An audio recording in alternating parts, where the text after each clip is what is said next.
Eliza Jane Calloway pressed the rifle stock against her shoulder and aimed it straight at the deputy's chest. Her hands didn't shake. Not anymore. Behind her, 3 children huddled in the doorway, Tommy gripping a kitchen knife, Lou holding baby Nell so tight, the toddler whimpered. The foreclosure paper in the deputy's hand fluttered in the hot July wind. "Ma'am, I'm giving you 72 hours to vacate this property." Eliza pulled the hammer back. "You tell Judge Pruitt he can come take it himself." Stay with this story until the very end, and subscribe to follow Eliza's journey. Comment your city below so I can see how far her story travels. The deputy's horse shifted under him, sensing trouble the way animals always do before men figure it out. "Ma'am, I'd advise you to put that weapon down. And I'd advise you to get off my land."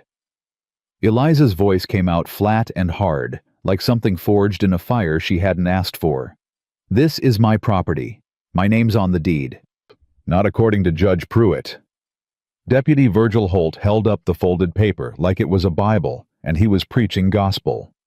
"Your husband owed back payments to the Copper Springs Bank. 6 months past due. The bank's calling in the debt. My husband's dead." "Yes, ma'am, which is why the debt falls to you. And since you can't pay—" "I didn't say I can't pay.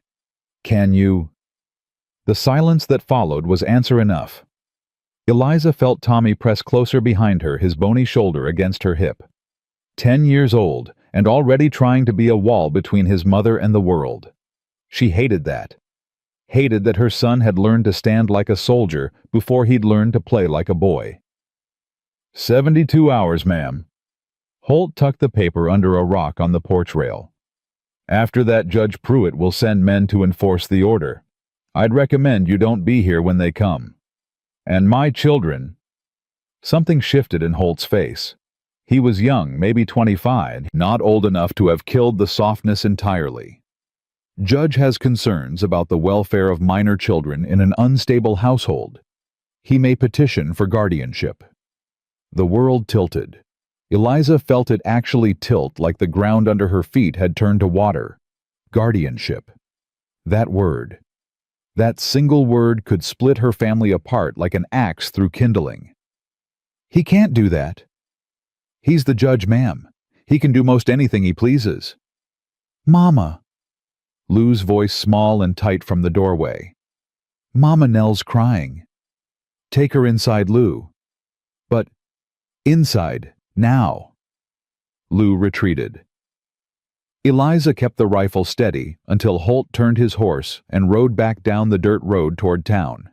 She watched him go, watched the dust settle behind him, watched until he was nothing but a dark speck against the bleached-out Texas sky.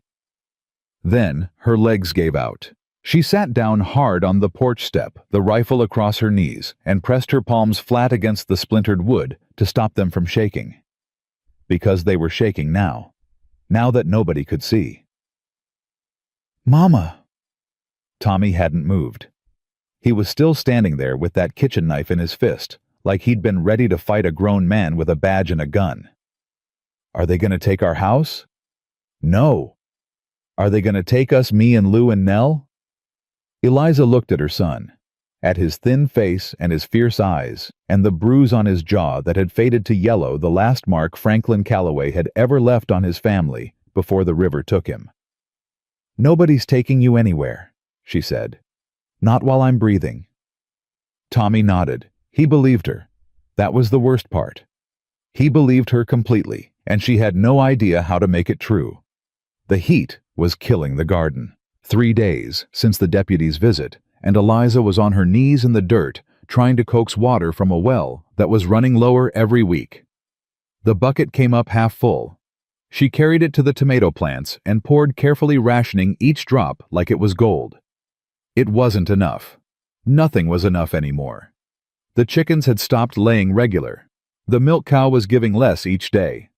The fence along the south pasture had collapsed in 2 places, and the remaining cattle, 4 skinny heifers, all she had left, kept wandering onto the neighboring property. The neighboring property that until 2 weeks ago had been abandoned. "Ma'am." Eliza's hand went to the pistol on her hip before she even turned around. She'd started wearing it everywhere now, strapped over her dress, like it was just another piece of clothing. Franklin had taught her to shoot before he'd started teaching her what his fists could do. The one good thing he'd ever given her. The man standing at the edge of her yard held his hands up, palms out. Not in surrender exactly, but in the universal gesture of, "I'm not here to hurt you." "Didn't mean to startle you," he said. Eliza studied him. Tall, broad shoulders, the kind built by labor, not vanity. Dark hair, sun-weathered face, a scar running from his left wrist, up past his rolled sleeve. Eyes that were some shade between blue and gray, like river stones. He wore work clothes, not town clothes. A cowboy's hat, not a gentleman's. "Who are you?" "Caleb Mercer. I'm working the Dawson spread next door." He lowered his hands slowly. "Your cattle got through the fence again.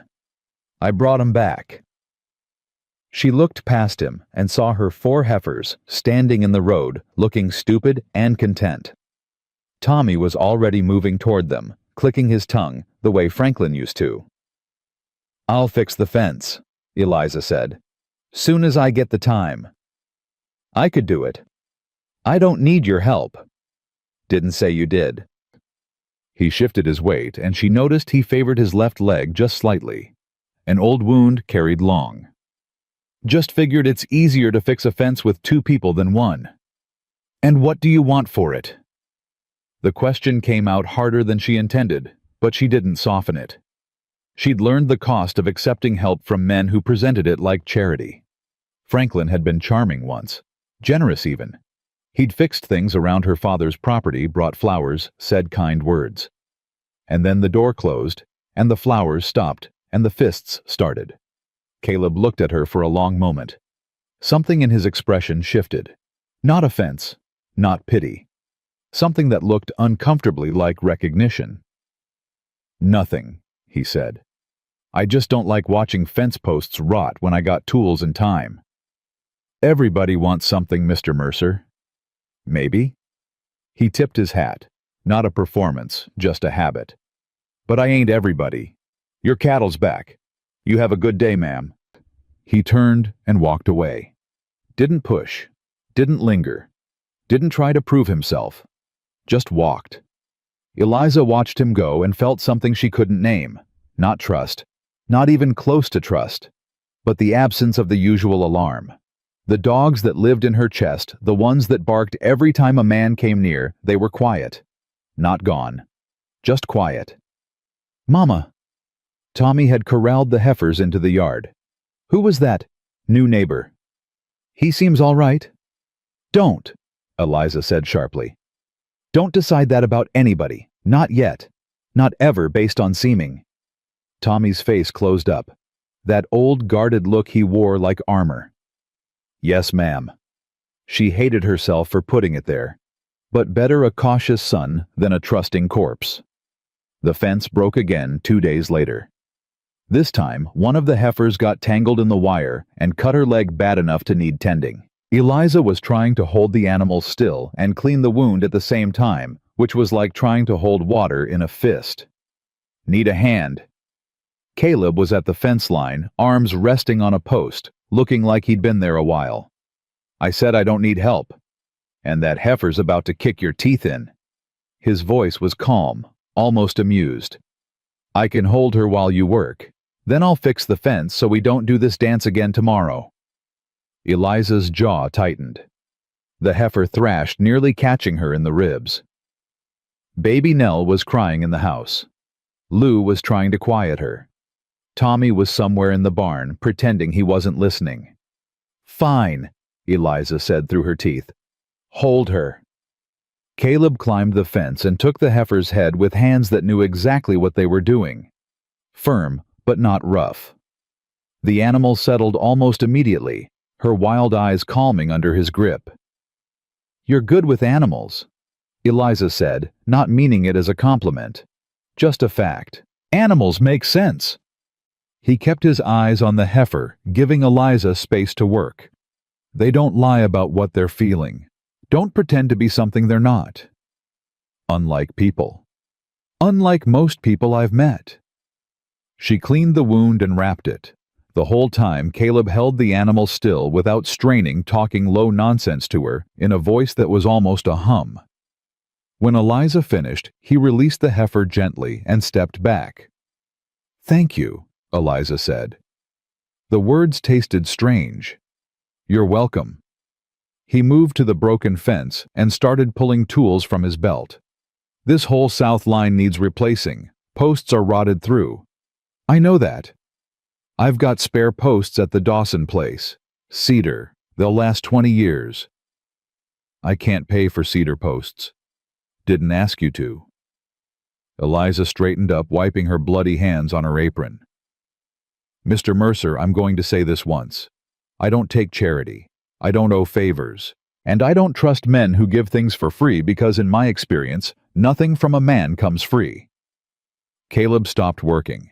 He looked at her, really looked, and his expression was so still it was almost frightening. Not angry, not hurt, just absolutely, completely still.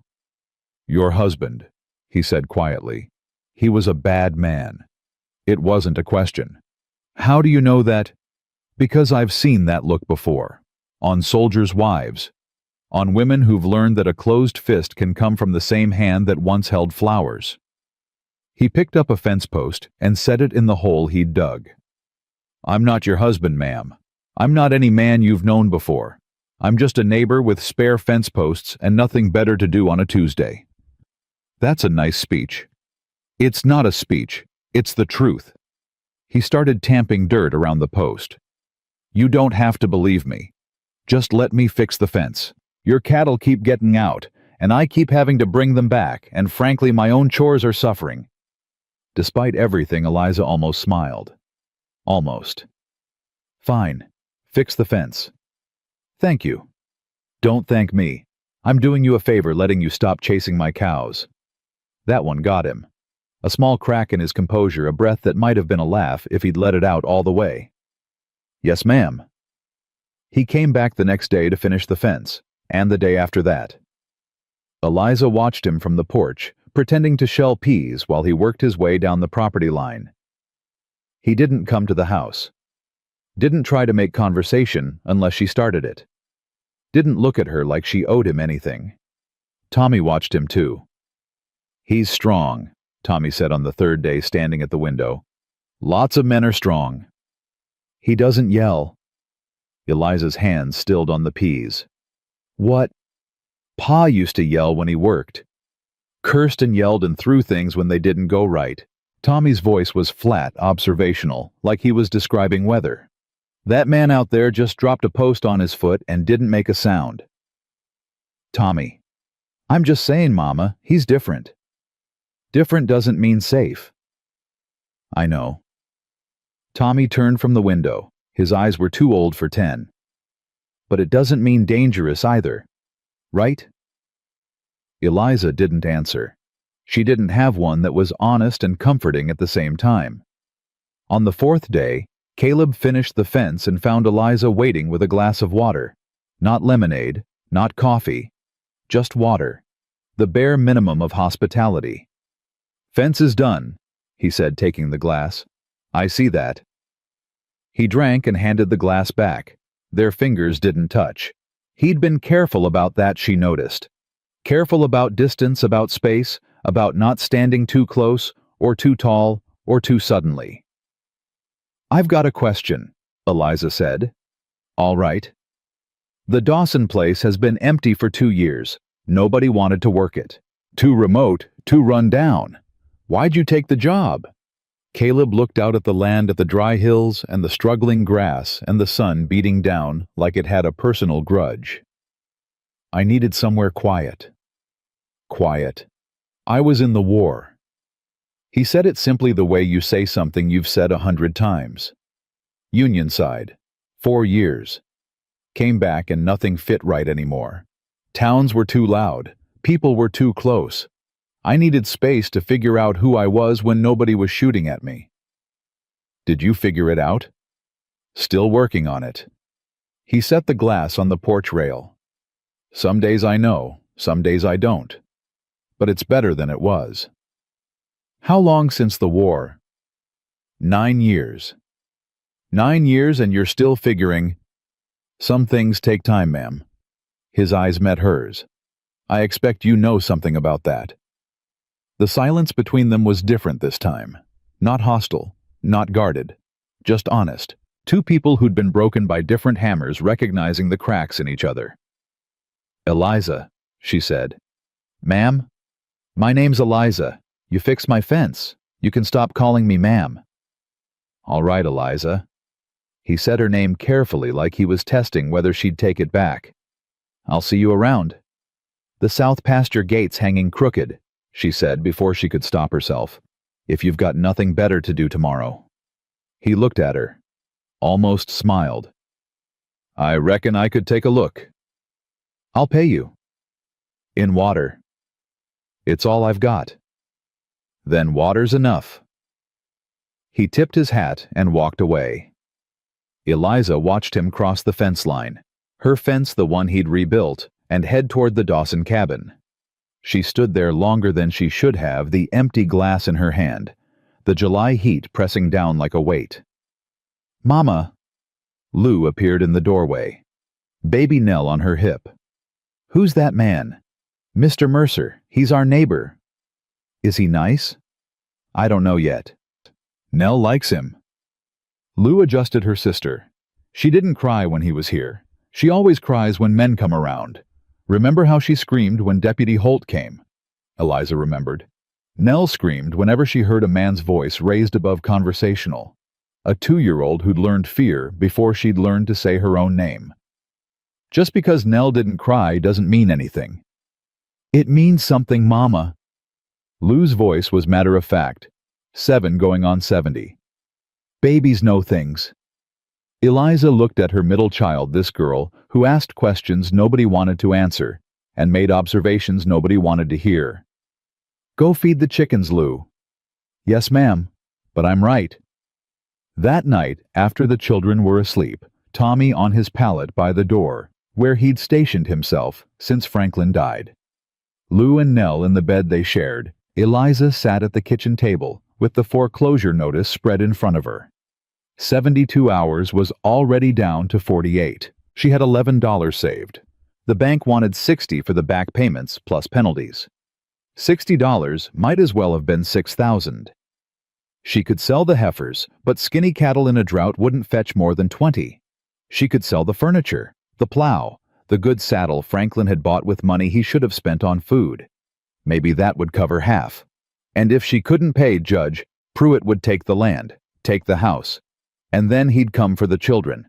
Because a woman with no home, no money, and no husband was in the eyes of the law no kind of mother at all. Eliza pressed her fists against the table until her knuckles went white. She would not cry. She had cried enough for one lifetime. She had cried when Franklin hit her the first time, and the second and the 10th. She had cried when she'd tried to leave, and the sheriff brought her back because a wife belonged to her husband. She had cried when Franklin died, and she wasn't sure if the tears were grief or relief, and the shame of not knowing had nearly swallowed her whole. No more crying. Crying didn't pay debts. Crying didn't fix fences. Crying didn't keep children fed and safe and together. She folded the notice and tucked it into her apron pocket. Then she picked up the rifle from where it leaned against the wall, checked the load, and set it on the table within arm's reach. She'd sleep here tonight, by the door, the way Tommy did. She was his mother. It was her job to be the wall. You look like you didn't sleep. Caleb was at the south pasture gate the next morning, just like she'd suggested, toolbox in hand.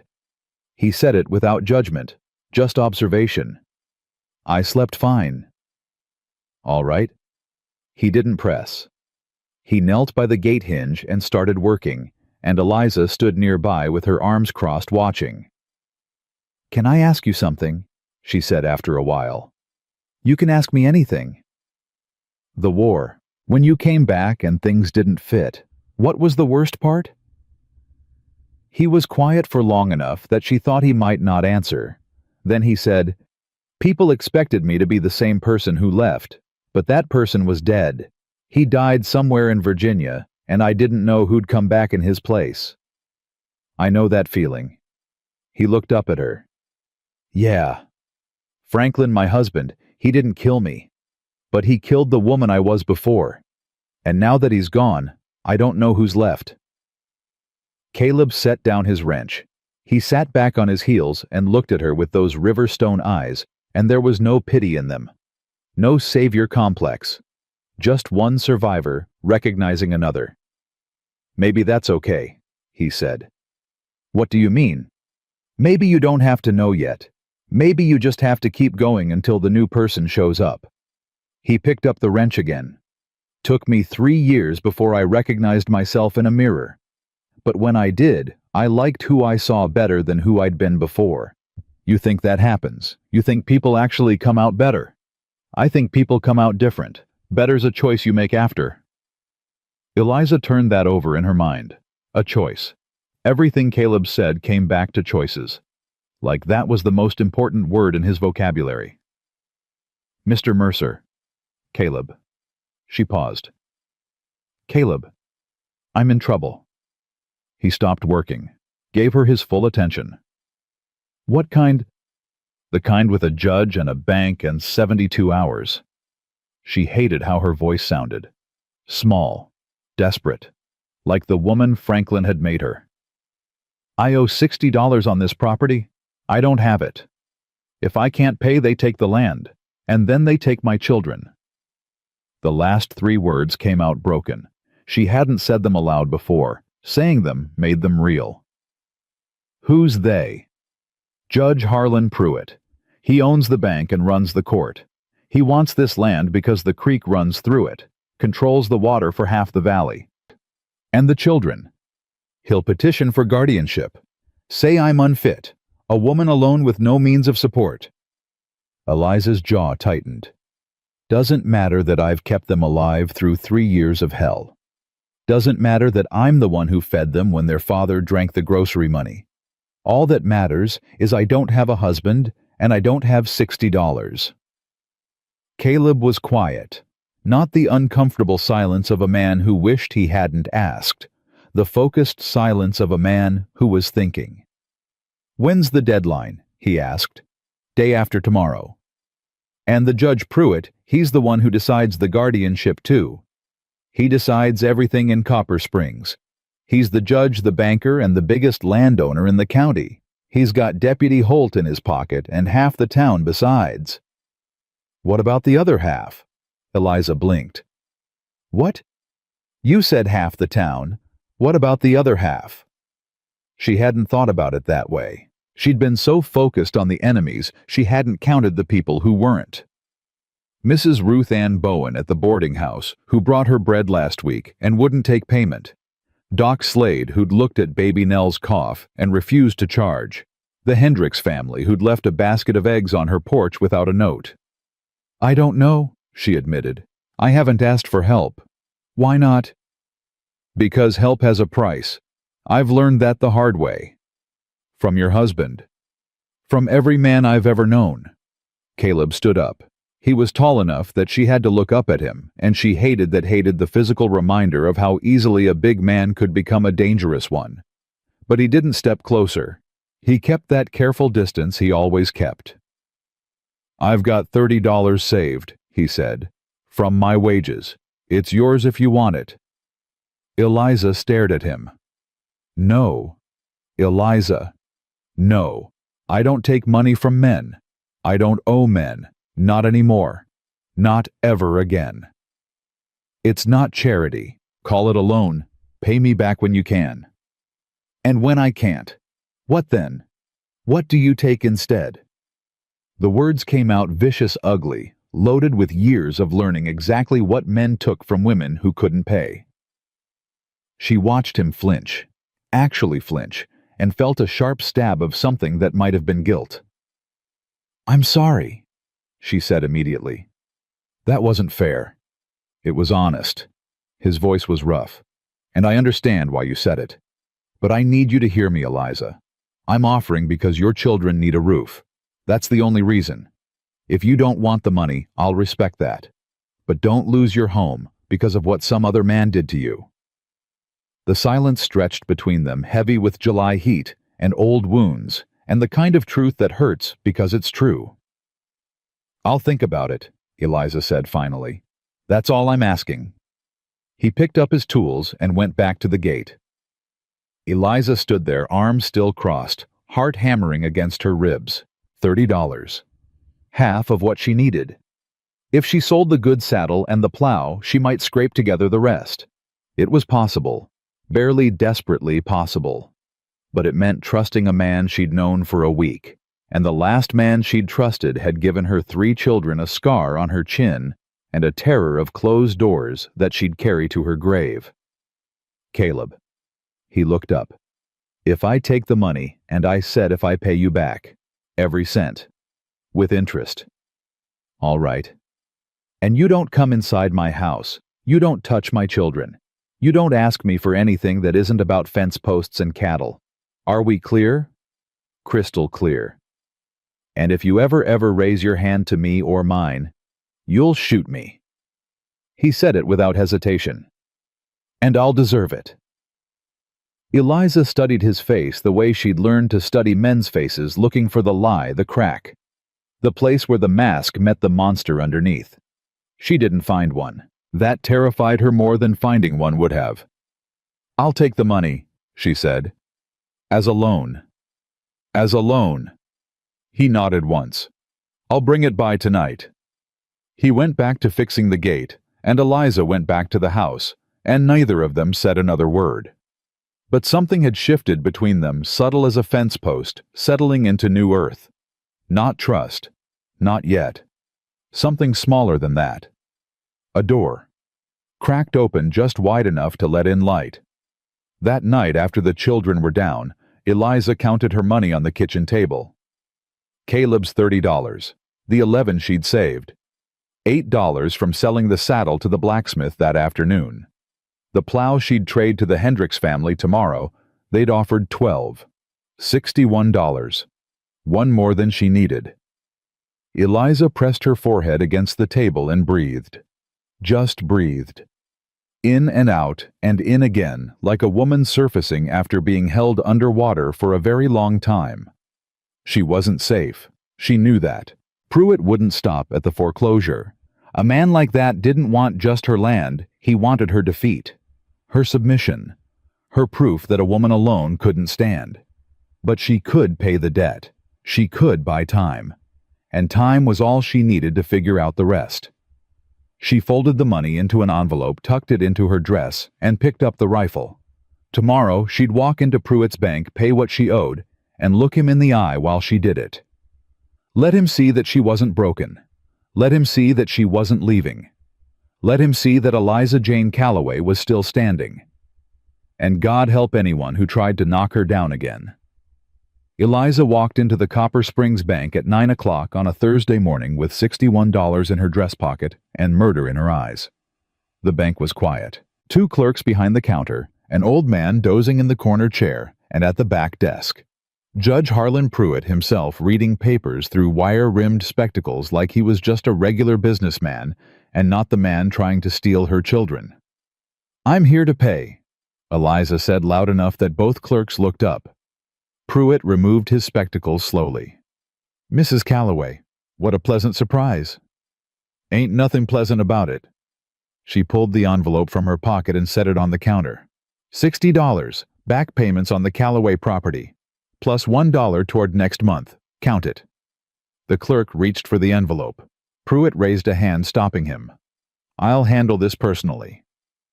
He stood and came to the counter, taking the envelope with the careful fingers of a man who touched other people's money all day. He counted the bills, twice. His expression didn't change, but something behind his eyes went cold and hard. "This appears to be in order," he said. "Then write me a receipt." "Of course." He nodded to the clerk. "Draw up a receipt for Mrs. Calloway." Eliza watched the clerk write. She didn't blink, didn't breathe easy. Not until the receipt was in her hand, signed and stamped and legal. "Thank you," she said, folding it into her pocket beside the empty envelope. "Now tear up that foreclosure notice." "I'm afraid it's not quite that simple." Eliza's stomach dropped. I paid what I owe. You paid what you owed through last month. Pruitt leaned against the counter and his voice took on that patient fatherly tone she'd come to despise. But there's the matter of accumulated penalties, late fees, interest, administrative costs for processing the foreclosure filing. How much? Another $40. 40. Eliza's voice cracked. She clamped her jaw shut, grinding her teeth until the rage settled into something she could control. There's nothing in the original loan about penalty fees. Page 4, paragraph 6.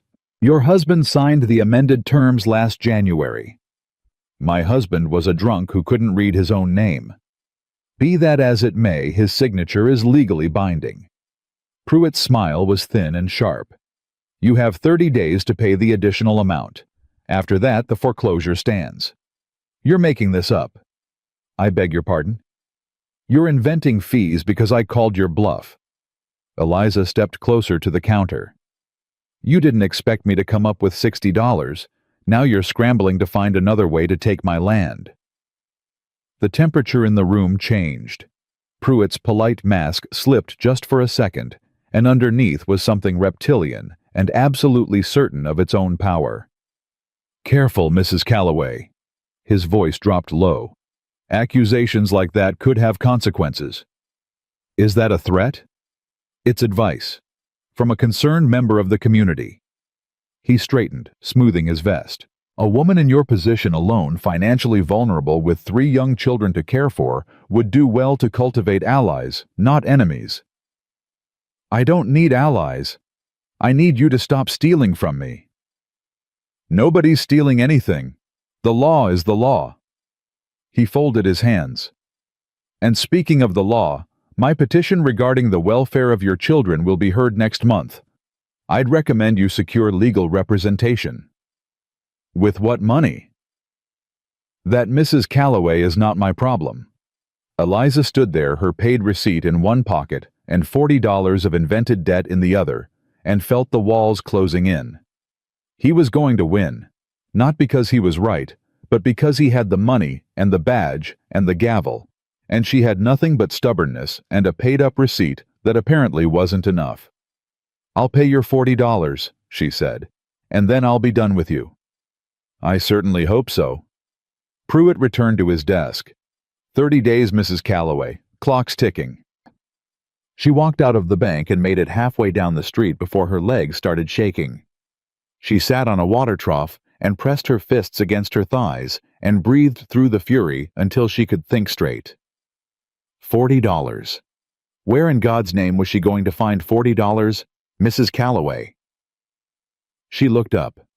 Ruth Ann Bowen was standing over her, a market basket on one arm, and concern etched deep into her weathered face. Ruth Ann was 60, if she was a day built like a fence post, and twice as stubborn, with a tongue sharp enough to cut leather. I'm fine, Eliza said. You look about as fine as a cat in a rainstorm. Ruth Ann sat down beside her uninvited and unapologetic. What did that snake do now? $40 in penalty fees, on top of the $60 I just paid. Penalty fees. Ruth Ann's lip curled. That man wouldn't know an honest fee if it bit him in the rear. He pulled the same trick on the Hendricks family 2 years ago, and the Walkers before that. What happened to them? Hendricks scraped by. Walkers lost their place. They're sharecropping now up in Blanco County. Ruth Ann's voice hardened. Pruitt bought their land for pennies and now controls the North Fork of the creek. He wants my creek. He wants all the water in this valley. Whoever holds the water holds the valley. Your property and the Dawson place are the last 2 he doesn't control. Ruth Ann looked at her sideways. Speaking of the Dawson place, I hear you've got a new neighbor. Mr. Mercer, he fixed my fence. He fixed your fence. Ruth Ann repeated it flat, like she was translating from another language. That's all? That's all. Ruth Ann stood and brushed off her skirt. You come by the boarding house for supper tonight. Bring the children. You look like you haven't eaten a proper meal in a week. I can't pay. Lord Child, did I ask for payment? I've got stew enough for 10, and it's just me and the walls most nights." Her voice softened, which for Ruth Ann was remarkable. "You don't have to do this alone, Eliza. I know you think you do, but you don't." Eliza looked at this woman, this fierce old woman who owed her nothing, and offered anyway. "Why do you care?" "Because I was you once.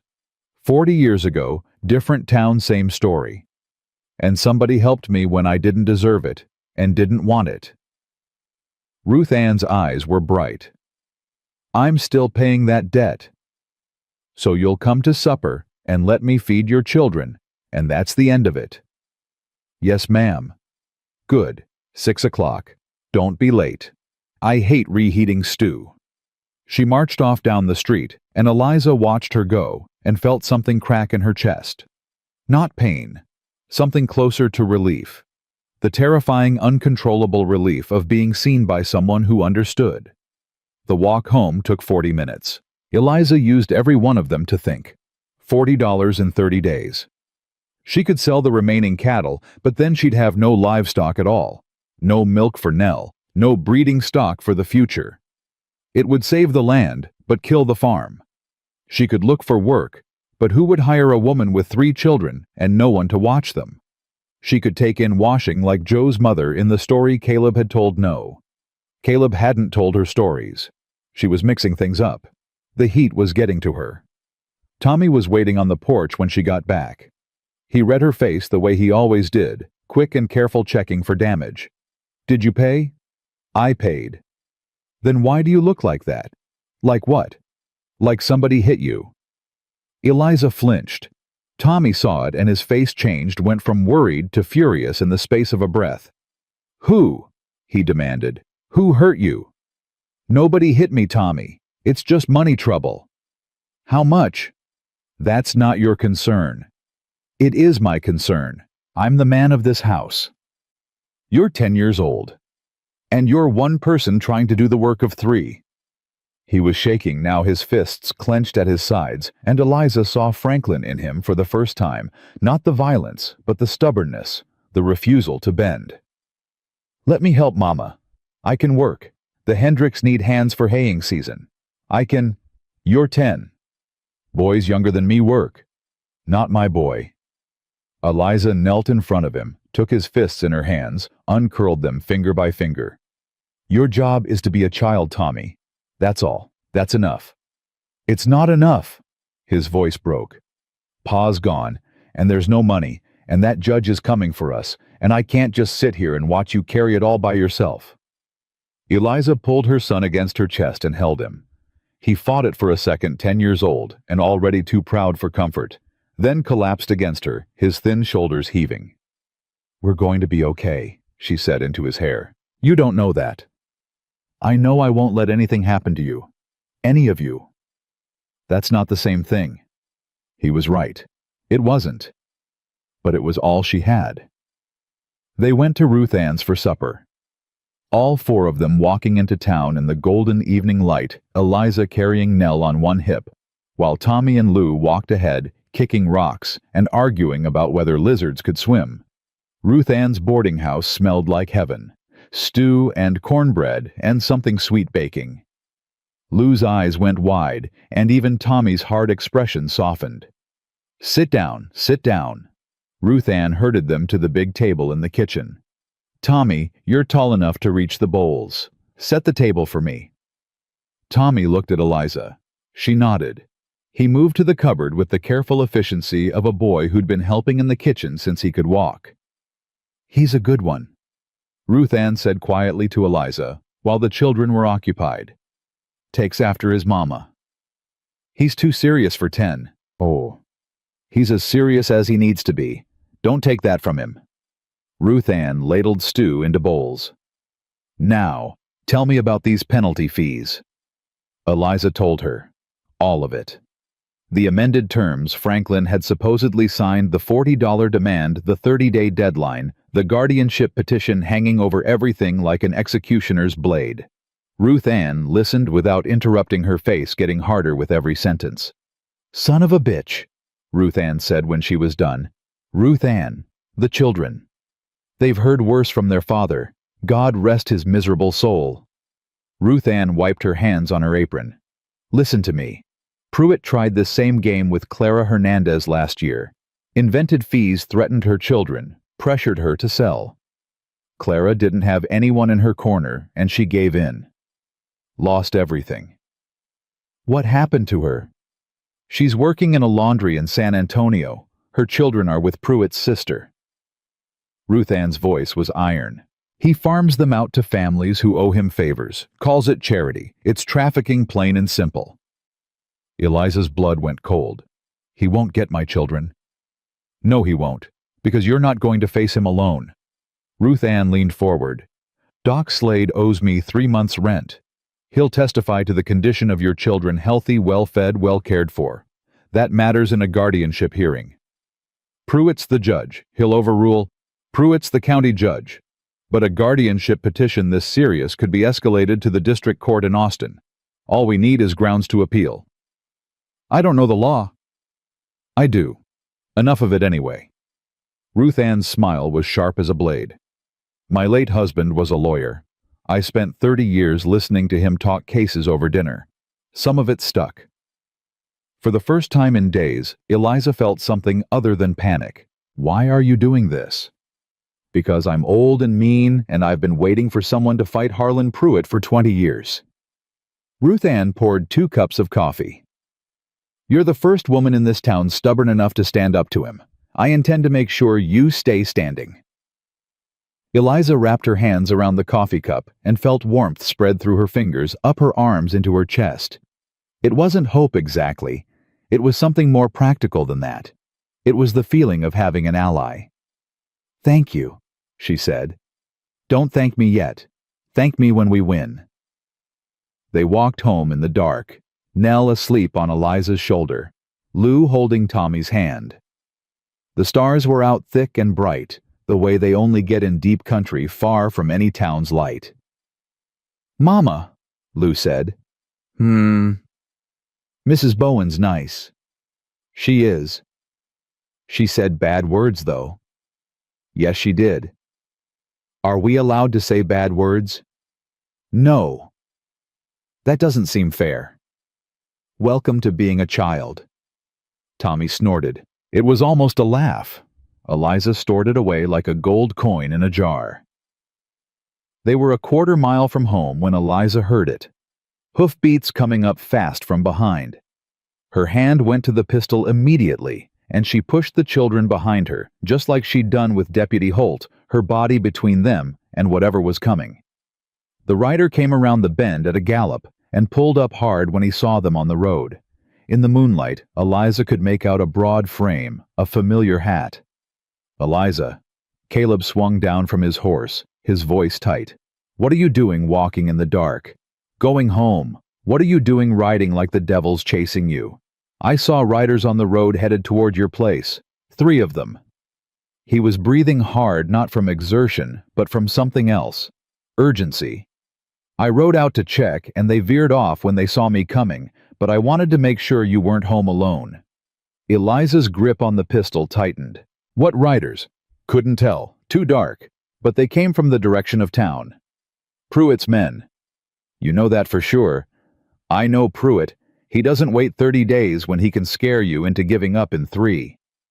Caleb looked at the children. Tommy was standing straight, that knife probably in his boot again. Lou had both arms around Nell, who was still mercifully asleep. His jaw worked. I'll walk you home, he said. I don't need an escort. I know you don't. He fell into step beside her, leading his horse by the reins. But I'm going the same direction, and my mama taught me it's rude to ride while a lady walks. Eliza wanted to argue, but she was tired and scared, and carrying a sleeping 2-year-old, and she couldn't fight everyone all the time. Fine. They walked in silence for a while. Tommy kept glancing at Caleb, studying him the way he studied everything with too much attention and not enough trust. You were in the war, Tommy said suddenly. Tommy, Eliza warned. It's all right. Caleb looked at the boy. Yes, I was. Did you kill people? Tommy. Yes, Caleb said. No hesitation, no softening. I did. Tommy was quiet for a moment. Was it hard? The killing was easy. Living with it after was the hard part. My pa used to hit my mama. Tommy said it flat, matter of fact, like reporting the weather. Is living with that hard too? The silence that followed was enormous. Eliza couldn't breathe, couldn't speak. Her son had just torn open the thing she'd kept sealed shut for years and laid it bare in front of a stranger on a moonlit road. Tommy, that's enough, she managed. I'm not asking for me, Tommy said. I'm asking for you, Mama. Caleb stopped walking. He looked down at this 10-year-old boy who was carrying a man's weight on a child's shoulders, and something in his face shifted. Not pity. Respect. Yeah, Caleb said quietly. Living with that's hard too. For everybody involved. Is it ever okay hitting someone you're supposed to love? No, not ever. My pa said it was, said the Bible gave him the right. Your pa was wrong. I know. Tommy's voice was thin. I just needed somebody besides Mama to say it. Eliza reached for her son's hand. He took it. His fingers were trembling, but his grip was iron. They reached the cabin without incident. No riders, no threats, just darkness and crickets, and the warm wind carrying the smell of dry grass. Caleb checked the property while Eliza put the children to bed. He looked in the barn, walked the fence line, circled the house. Nobody's been here, he said when she came back to the porch. Tracks on the road, but none on your land. Thank you. Eliza. He stood at the bottom of the porch steps, keeping that distance he always kept. What your boy said? I don't want to talk about it. All right. It's not your business. I know. He shouldn't have said it. Maybe not, but he needed to. Caleb's voice was careful. He's carrying a lot for a little kid. I know that. The words came out ragged. You think I don't know that? You think I don't lie awake every night knowing my children watched their father beat me and I couldn't stop it? You survived it. That's not nothing. Surviving isn't enough. She was shaking now, the whole day crashing down on her. The bank. Pruitt, the penalty fees, the riders in the dark. Her son's voice saying, my pa used to hit my mama like it was just a fact of life. My children deserve more than a mother who survived. They deserve a mother who's whole. You are whole. You don't know me. I know enough. He put his foot on the bottom step, then stopped. Asked permission with his eyes. She didn't say no, so he came up one step, just one. I know you walked into that bank today and paid your debt. I know you're fighting a judge and a system designed to crush you. I know you carried your baby girl home in the dark with a pistol on your hip and your children at your back. That's not a broken woman, Eliza. That's the strongest woman I've ever seen. Don't, her voice cracked. Don't say things like that. Why not? Because I'll believe them, and then you'll leave, and believing will make the leaving worse. Caleb was quiet for a long time. Then he said, I'm not leaving. You don't know that. I do, actually. Got nowhere else to go, and no reason to go there. He almost smiled. Besides, your fence is going to need mending again by August. Cedar or not. Something broke loose in Eliza's chest. Not a wall, not entirely. More like a crack in a dam. Small. Controlled. But enough to let through a trickle of something warm. Good night, Caleb. Good night, Eliza. He stepped down and gathered his horse's reins. I'll be at the Dawson place if you need anything. I won't need anything. I know, but I'll be there anyway. He rode off into the dark, and Eliza stood on the porch and watched him go, and pressed her hand against her chest where the crack was. It hurt. Everything about this hurt. Trusting hurt. Needing hurt. Letting someone see the wreckage of who she was that hurt worst of all. But not as much as being alone. She went inside, checked on the children. Nell sprawled like a starfish. Lou curled tight Tommy on his pallet by the door with one hand under his pillow where the knife was and sat down at the table. The foreclosure receipt. Pruitt's $40 demand. Ruth Ann's offer of help. Caleb's steady presence at the fence line. Tommy's terrible brave confession on the moonlit road. Pieces. All of it pieces. And Eliza had spent her whole life being broken into pieces by men who thought they had the right. Father who sold her worth for $30 and a debt. Husband who beat her worth out of her one fist at a time. Judge who valued her land more than her family. No more. She pulled out a sheet of paper and a pencil and started writing. Not a letter. A list. Everyone in Copper Springs who owed Pruitt money. Everyone he'd cheated. Every family who'd lost land or children or livelihood to his schemes. Ruth Ann would know names. Doc Slade would know more. Pruitt had power because people were afraid of him. Afraid the way Eliza had been afraid of Franklin. The way she'd been afraid of every man who stood between her and her children. But fear only works when you face it alone. Together, fear loses its teeth. Eliza wrote until the candle burned low. Names, dates, debts, injustices. A map of Pruitt's corruption laid out on a kitchen table by a woman who couldn't afford a lawyer, but who had something more dangerous. Nothing to lose. And 3 children to fight for. She put the pencil down and flexed her cramped fingers. Outside, a coyote howled. Nell murmured in her sleep. The old cabin settled and groaned the way it always did, like it was breathing. Eliza folded the list and tucked it into her pocket beside the receipt. 2 pieces of paper, one proving she'd paid her debts. One that might prove Pruitt had never paid his. She picked up the rifle and settled into the chair by the door. Tomorrow, she'd go to Ruth Ann. Tomorrow she'd start building something she'd never had before. Not just a defense. A fight. Ruth Ann Bowen's kitchen table became a war room.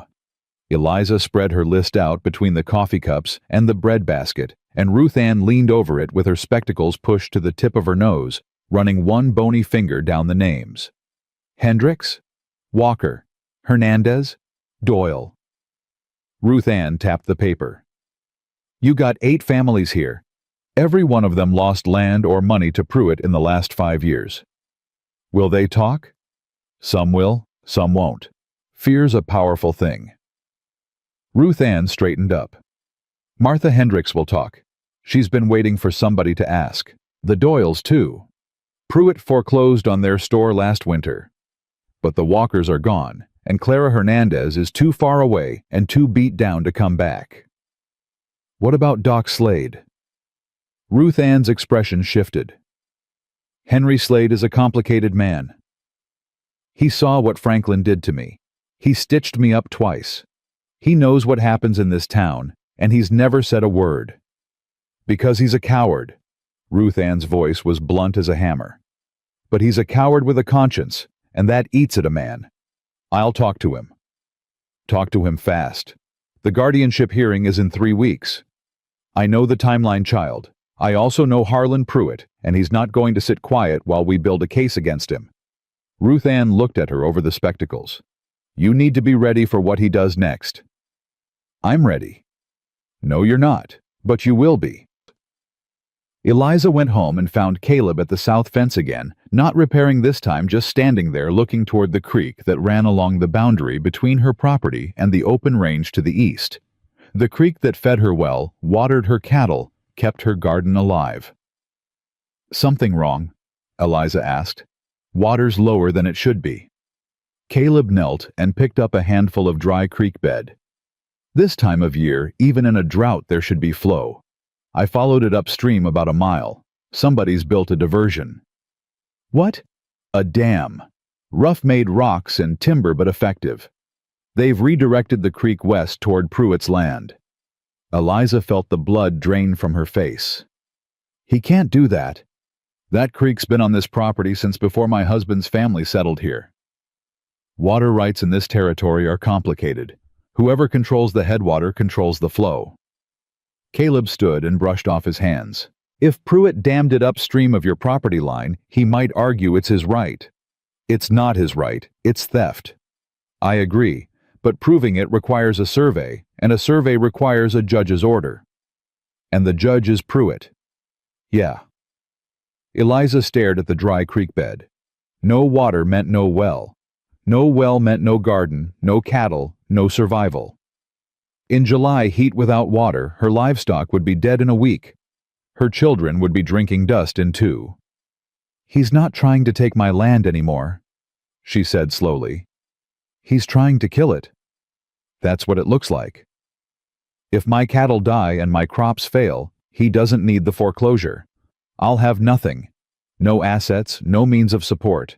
Perfect grounds for taking my children. Caleb didn't argue with the logic. He just stood there steady as a post, waiting for her to tell him what she needed. Can you break the dam? She asked. I can try. But if it's on his land, that's destruction of property. He could have me arrested. And if you don't break it, my children go thirsty. Then I'll break it tonight. Caleb. Eliza.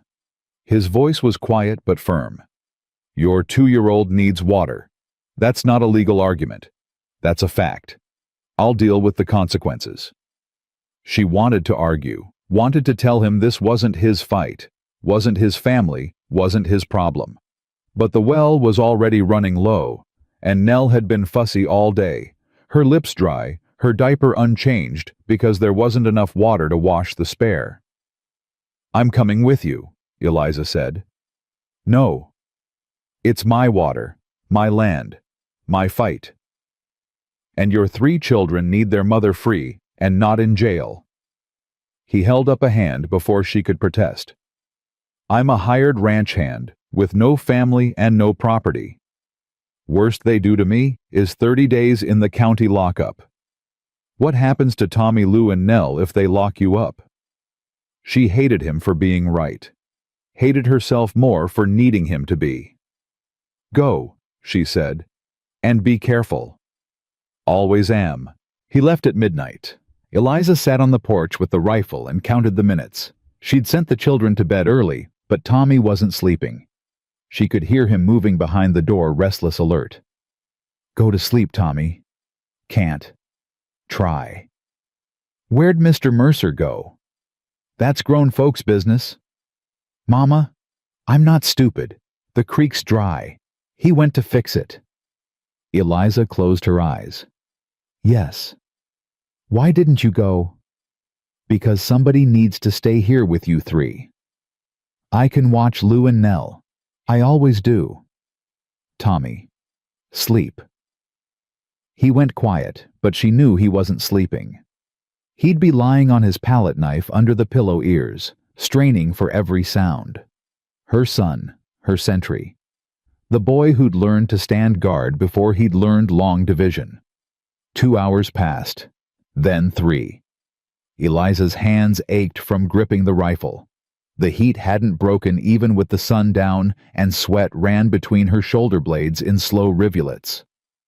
Then she heard hoofbeats. Fast, she raised the rifle. The horse came thundering up the road, and she saw Caleb's silhouette riding hard, bent low over the saddle.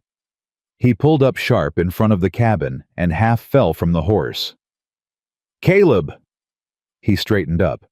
His left arm hung wrong, and even in the moonlight, she could see the dark stain spreading from his shoulder down his sleeve. Dam's broken, he said. His voice was tight controlled, but underneath it was pain. Water should reach you by morning. You're bleeding. Got spotted on the way back. One of Pruitt's men fired a warning shot. He grimaced. Warning shots usually miss. Inside. Now. He didn't argue. That told her more about the severity than the blood did. She guided him to the kitchen table and lit the lamp. The bullet had gone through the meat of his left shoulder, in and out, missing bone but tearing muscle. She'd seen worse on Franklin. Franklin had come home with knife wounds from bar fights, bullet grazes from card games gone wrong, and she'd always been the one to patch him up. Not because she'd wanted to, but because he'd beaten her when she refused. This was different. This was a man bleeding because he'd gone to war for her water. This is going to hurt, she said, heating the needle over the lamp. Already hurts. More than this. I've been shot before. Virginia, 1864. Mini ball in the thigh. This is a scratch compared to that. Stop talking. Yes, ma'am. She cleaned the wound and stitched it. Her hands were steady. They always were when she had a task. It was the waiting, the sitting, the helplessness that made her shake. Give her something to do, and she was iron. Caleb didn't make a sound while she worked. Not a grunt, not a hiss. He just gripped the edge of the table with his good hand and watched her face. "You're good at this," he said when she tied off the last stitch. "Lots of practice." "From your husband." "Don't." "Sorry." She wrapped the shoulder with strips torn from a clean shirt and tied it firm. "You can't ride home like this." "I can ride." "You'll tear the stitches and bleed out on the road, and then who fixes my fence?" She heard herself and almost laughed. Almost. "You're sleeping in the barn." "Eliza, I'm not staying in your—" "The barn, Caleb. Not the house. Tommy'd have my head if I let a man sleep under this roof." She met his eyes. "I'm not ready for that. But I can put a blanket in the hayloft and you can heal enough to ride home in the morning." "All right." He stood swaying slightly. "Thank you." "Don't thank me. You got shot breaking a dam for my children. We're nowhere near even." She walked him to the barn, set him up with blankets and a canteen, checked the bandage one more time. Their hands touched when she adjusted the wrapping, and neither of them pulled away. Not immediately. "Eliza." "Don't," she said again, softer this time. "I wasn't going to say anything." "Good." She left him there and walked back to the house. Tommy was in the doorway. "He's hurt," Tommy said. "He'll be fine. He got hurt for us." "I know." Tommy was quiet for a moment. "Pa never got hurt for anybody but himself." "I know that too. Mr. Mercer's different." "Tommy." I know. Different doesn't mean safe." He paused. "But Mama, I think maybe this time, it does." He went inside. Eliza stayed on the porch and pressed her palms flat against the railing and breathed. In the barn, a man was bleeding for her. In the house, her children were sleeping because that man had risked his life to keep their water flowing. She couldn't afford this. Couldn't afford to need someone. Couldn't afford to let someone in. Every time she'd let a man close, he'd found new ways to destroy her. Father husband. Judge a chain of men who'd taught her that proximity meant pain. But Caleb Mercer had taken a bullet in the shoulder, and his first words had been, "Dam's broken. Water should reach you by morning." Not, "I'm hurt." Not, "You owe me." Just the water. Just the thing her children needed. The creek was flowing again by dawn. Eliza heard it before she saw it, a thin trickle building to a steady stream filling the dry bed, soaking into the cracked earth. She carried a bucket to the well and drew it full for the first time in a week. "Mama, there's water." Lou came running from the house, barefoot, nightgown flapping. "The creek's back." "I know, baby." "How?" "Somebody fixed it." "Who?" "A friend." Lou looked at her with those too smart 7-year-old eyes. "Mr. Mercer." "Go get dressed, Lou." It was Mr. Mercer. Not a question. "Nell needs a bath. Can I give her a bath now that there's water?" "Yes." Lou ran off, and Eliza carried the bucket to the house and started heating water on the stove. By the time Caleb came in from the barn, moving stiff but upright, there was coffee on the table and eggs in the pan. "Sit," Eliza said. "I should go." "You should sit and eat and let me check that bandage before you ride anywhere." He sat. She poured coffee. He drank it left-handed, his right arm tucked against his chest. Tommy came in, saw Caleb at the table, and stopped. Something passed between the boy and the man. Not words. Something older than words. Tommy went to the cupboard, got a plate, and set it in front of Caleb. "Thank you, Tommy," Caleb said. Tommy nodded once. Then he sat down across from him and started eating, and just like that, a stranger was at their breakfast table, and nobody was screaming, and nobody was bleeding, and the world hadn't ended. Eliza served the eggs and sat down, and for 10 minutes, they were just people eating breakfast. Simple as that. Ordinary as breathing. Then Deputy Holt rode up. Eliza heard the horse and was on her feet before the hoofbeats stopped. She grabbed the rifle. Caleb stood too, knocking his chair back, and his face changed, went from breakfast calm to battle ready in the space of a breath. "Stay here," Eliza said to the children. "Tommy, take your sisters to the back room." "Mama." "Now." Tommy went. Eliza walked onto the porch with the rifle, and Caleb right behind her. Holt dismounted and looked at the two of them standing there. His eyes went to Caleb's bandaged shoulder, and something flickered across his face. "Mr. Mercer, heard you had an accident last night." "Wasn't an accident," Caleb said. "Your boss's man shot me." "I don't know what you're talking about." "Then what are you here for?" Holt shifted his weight. He looked young in the morning light. Young and uncomfortable. "Judge Pruitt is filing charges of property destruction against Josiah Mercer, an accomplice, for the destruction of an irrigation structure on Pruitt land."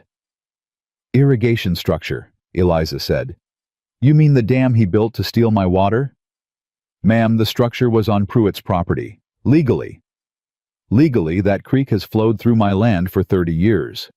Pruitt diverted it 2 days ago, and now he's claiming I stole something he already stole from me."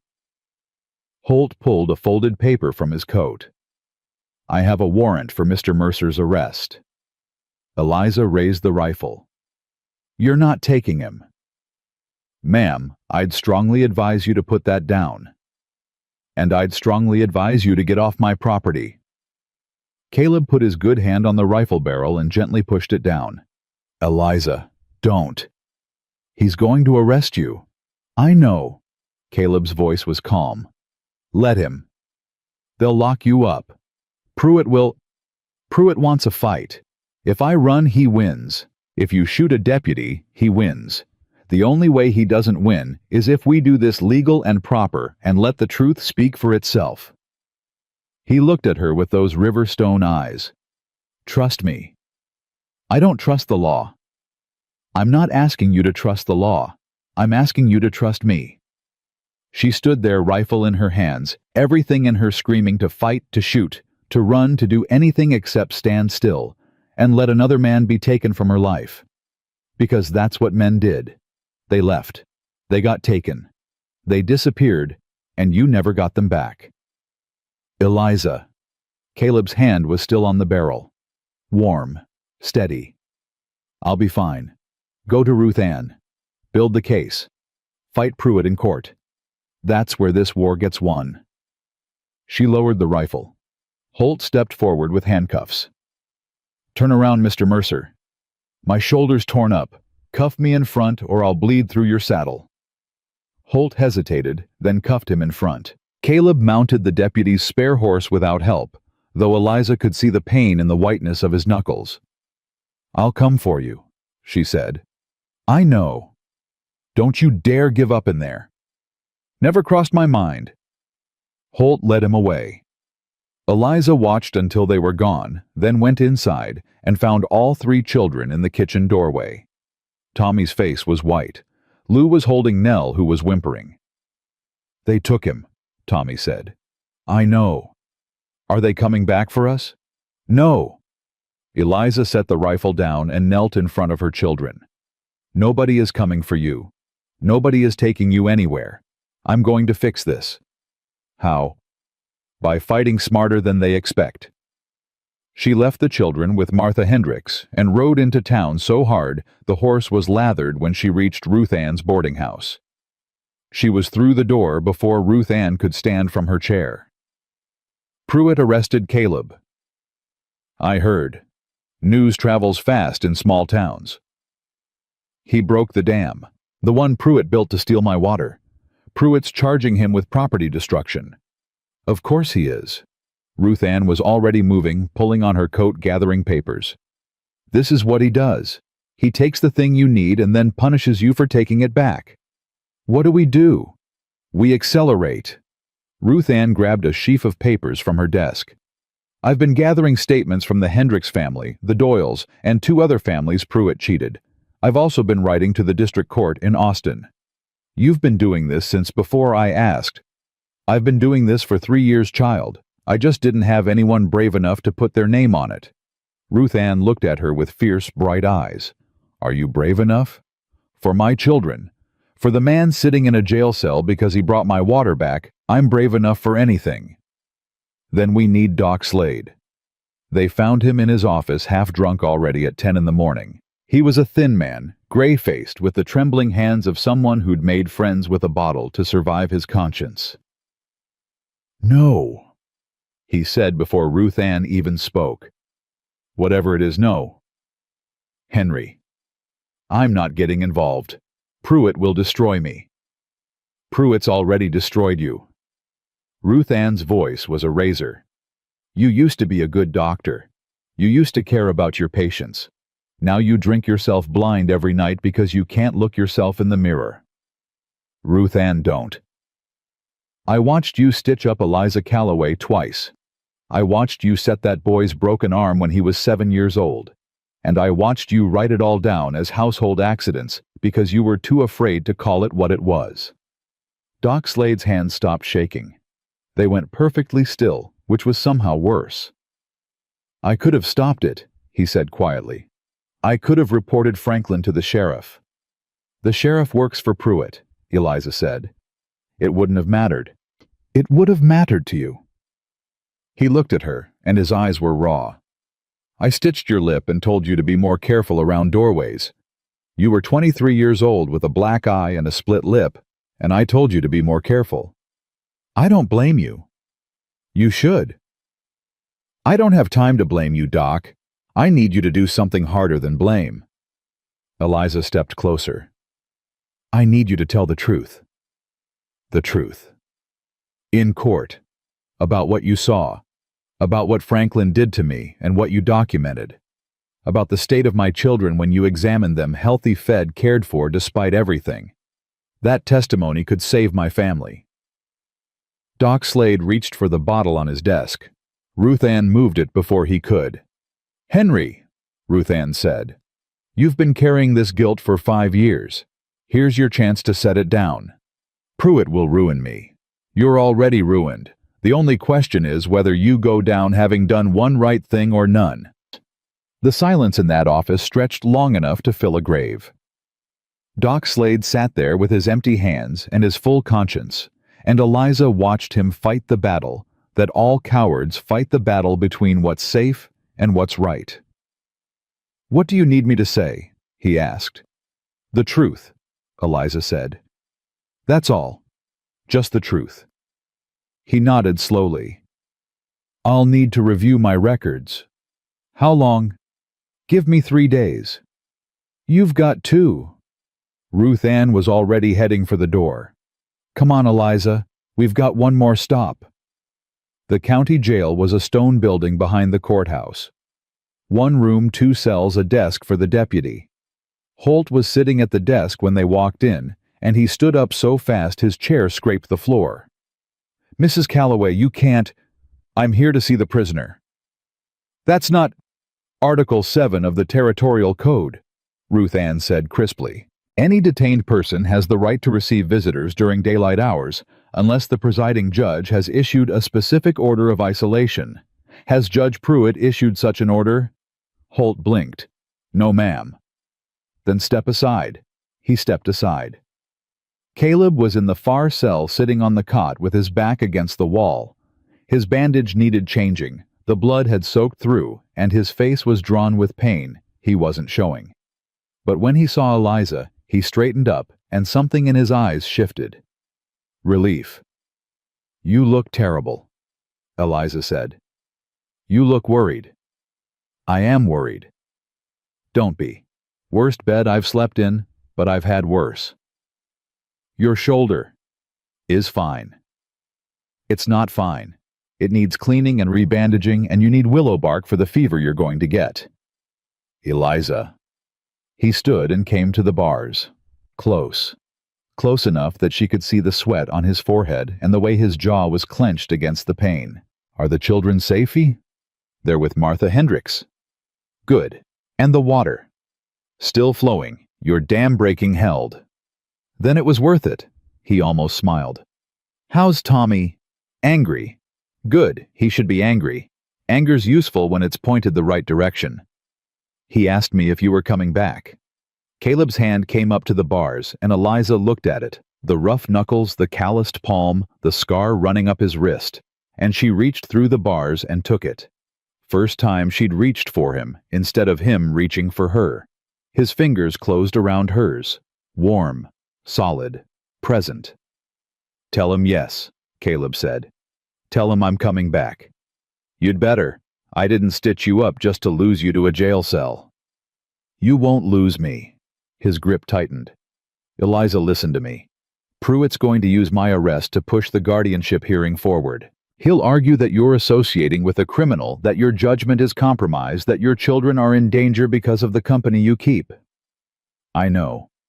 You need to be ready. I am ready. She squeezed his hand. Ruth Ann's got statements from 8 families. Doc Slade is going to testify about Franklin's abuse and the children's health. And I've got 60 days of paid-up receipts proving I'm current on my debts. The penalty fees. Ruth Ann found a lawyer in Austin who'll take the case on contingency. He says the fees are fraudulent, and he can prove it. Something changed in Caleb's face. You did all this in one morning. I've been doing it for a week. I just didn't tell you because... She stopped. Because you didn't want to need my help. Because I needed to know I could do it without your help. That if you disappeared tomorrow, I'd still be standing. Her voice was rough. I spent 8 years depending on a man who destroyed me. I had to know I could stand on my own before I let myself stand next to someone. Caleb was quiet for a long moment. His thumb moved across her knuckles, slow and deliberate. And can you, he asked, stand on your own? Yes. Then standing next to me is a choice, not a need. Is that what this is? Me choosing you? I don't know. His eyes held hers through the bars. Is it? She didn't answer. Not with words.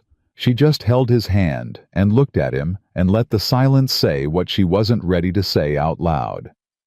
I'll get you out, she said finally. I know you will. 2 days, 3 at most. Take your time. The food's terrible, but the company's improving. She pulled her hand back, slowly, finger by finger, like letting go of a rope she'd been clinging to. Ruth Ann, she called. We're leaving. About time. Ruth Ann appeared from the front room where she'd been giving Deputy Holt a comprehensive education on prisoner rights. Virgil here has agreed to let me bring Mr. Mercer clean bandages and proper food. Isn't that right, Virgil? Holt looked like a man who'd been run over by a stagecoach. Yes, ma'am. They walked out into the July heat, and Eliza stood on the jailhouse steps and looked at the courthouse next door, where Judge Harlan Pruitt was sitting behind his desk, surrounded by his stolen power and his paper walls. Ruth Ann. Yes. The hearing. I want it moved up. Moved up, Eliza. We need more time to... No. Pruitt expects me to delay. Expects me to scramble and beg for extensions and slowly run out of money and hope. That's his game. He waits you out until you break. She turned to Ruth Ann, and her eyes were clear and hard and absolutely certain. I'm done waiting. I want the hearing this week, before he has time to build his case, before he can pressure witnesses, before he can find another way to hurt the people helping me. That's a risk, child. Everything's a risk. But I've got 8 families ready to talk. I've got a doctor ready to testify. I've got a lawyer in Austin who says Pruitt's whole financial empire is built on fraud. Eliza lifted her chin. And I've got 3 children who need their mother to stop being afraid and start being dangerous. Ruth Ann stared at her for a long time. Then a smile spread across her face, slow and wide and wicked. Harlan Pruitt has no idea what's coming for him. No, Eliza said. He doesn't. She mounted her horse and rode for Martha Hendricks' place to pick up her children. The sun was high and brutal, and the dust rose in clouds behind her. In the jail, Caleb Mercer was sitting in a cell because he'd broken a dam for her water. In the boarding house, Ruth Ann Bowen was sharpening her legal knowledge like a knife. In his office, Doc Slade was opening files he'd kept sealed for 5 years. And in the courthouse, Judge Harlan Pruitt was sitting behind his desk, comfortable and confident, secure in the belief that a woman alone couldn't touch him. He was about to learn how wrong he was. Eliza rode hard, and she didn't look back. She had children to hold, and a fight to win, and a man to bring home, and she was done asking permission to exist. The hearing was set for Friday. 4 days to prepare. 4 days to gather every broken piece of truth this town had hidden for years and lay it out in front of the one audience that mattered not. Pruitt, not the law, but the people of Copper Springs who'd been too afraid to speak. 4 days. Eliza could do a lot in 4 days. She'd survived 8 years of Franklin Calloway. She'd buried him, raised his children, paid his debts, and stared down his ghost every single morning. A judge in a courthouse was nothing compared to a monster in her own home. She was ready. Friday came with heat that could crack stone. Eliza dressed the children before dawn. Clean clothes, washed faces, hair combed until Lou complained, and Tommy stood rigid as a fence post while she smoothed his collar. Baby Nell wore the white cotton dress Eliza had sewn from flour sacks, bleached and pressed, until it looked almost store-bought. "Why do we have to look nice?" Lou asked. "Because today people are going to judge us," Eliza said. "And I want them to see what I see. 3 healthy, loved, well-cared-for children. Are we going to see the judge, the bad one? Yes. Can I bring a rock? No, Lou. A small rock. No rocks in court?" Tommy was quiet through all of it. He hadn't said much in the 4 days since Caleb's arrest. He'd done his chores, eaten his meals, watched his sisters. But the anger in him had gone somewhere deep, somewhere Eliza couldn't reach, and it scared her more than anything Pruitt could do. "Tommy," she knelt in front of him. "I need you to listen." "I'm listening." "Today might be hard. People might say things about me, about our family, about your father. Things that are true and things that aren't. I need you to stay calm." "I'm calm." "You're furious." His jaw tightened. So much of Franklin in that jaw. So much of her in those eyes. "I won't make trouble, Mama." "I know you won't." She straightened his collar one more time. "But if it gets too much, you look at me. Just look at me and remember that no matter what happens in that room, I'm your mother, and nothing changes that." Martha Hendricks arrived to watch Nell. The baby clung to Eliza's neck, sensing the tension the way babies do, and Eliza had to peel those tiny fingers away one by one. Each finger felt like a piece of her heart being torn loose. "Go with Miss Martha, sweet girl. Mama will be right back." Nell screamed. Of course she screamed.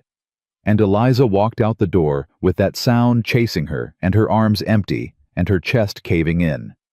Tommy took her hand, didn't say anything, just held on. They rode into town together, Tommy and Lou on the horse, Eliza walking alongside. Ruth Ann met them at the courthouse steps with her sheaf of papers and her battle face. "Doc Slade's inside," Ruth Ann said. "Sober, mostly. The Hendricks family is here, the Doyles. Even old man Peterson came, and he hasn't left his ranch in 2 years. "How many people?" 30, maybe more. Word got around. "That's a lot of witnesses to Pruitt's corruption." "That's the idea." Ruth Ann looked at Tommy and Lou. "You two ready?" "Yes, ma'am," Lou said. Tommy just nodded. "Good. Stay close to your mama. Don't speak unless the judge asks you a direct question. And if he does ask you a question, you tell the truth, the whole truth. Understand?" "Yes, ma'am," they said together. Eliza took a breath, then another. Then she climbed the courthouse steps with her children beside her and Ruth Ann behind her and walked into the fight of her life. The courtroom was packed. Every bench was full. People stood along the walls fanning themselves against the heat that poured through the windows. Eliza recognized faces, families she'd known for years, neighbors who'd watched her struggle, women who'd brought bread and eggs and left them on her porch without a word. They'd come. They'd actually come. Judge Harlan Pruitt sat behind his bench, looking like a man who'd swallowed something sour.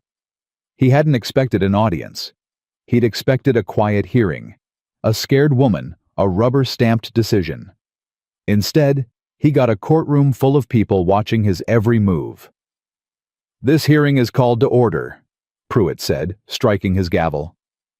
"In the matter of the welfare of minor children, Thomas Louisa and Eleanor Calloway, the court has received a petition expressing concern about the fitness of the children's sole guardian, Mrs. Eliza Jane Calloway." "Who filed the petition?" Ruth Ann called from the gallery. Pruitt's eyes snapped to her. "Mrs. Bowen, you are not a party to these proceedings." "I'm a concerned citizen attending a public hearing. I asked who filed the petition." "The petition was filed by the Copper Springs Municipal Authority, which you chair. Mrs. Bowen, one more outburst and I'll have you removed. You'll have to carry me, Harlan. I'm 63 and I've got bad knees." Muffled laughter from the gallery. Pruitt's face went red. He struck the gavel again. "Order." Mrs. Calloway approached the bench. Eliza stood. Her legs were steady. She'd made them steady.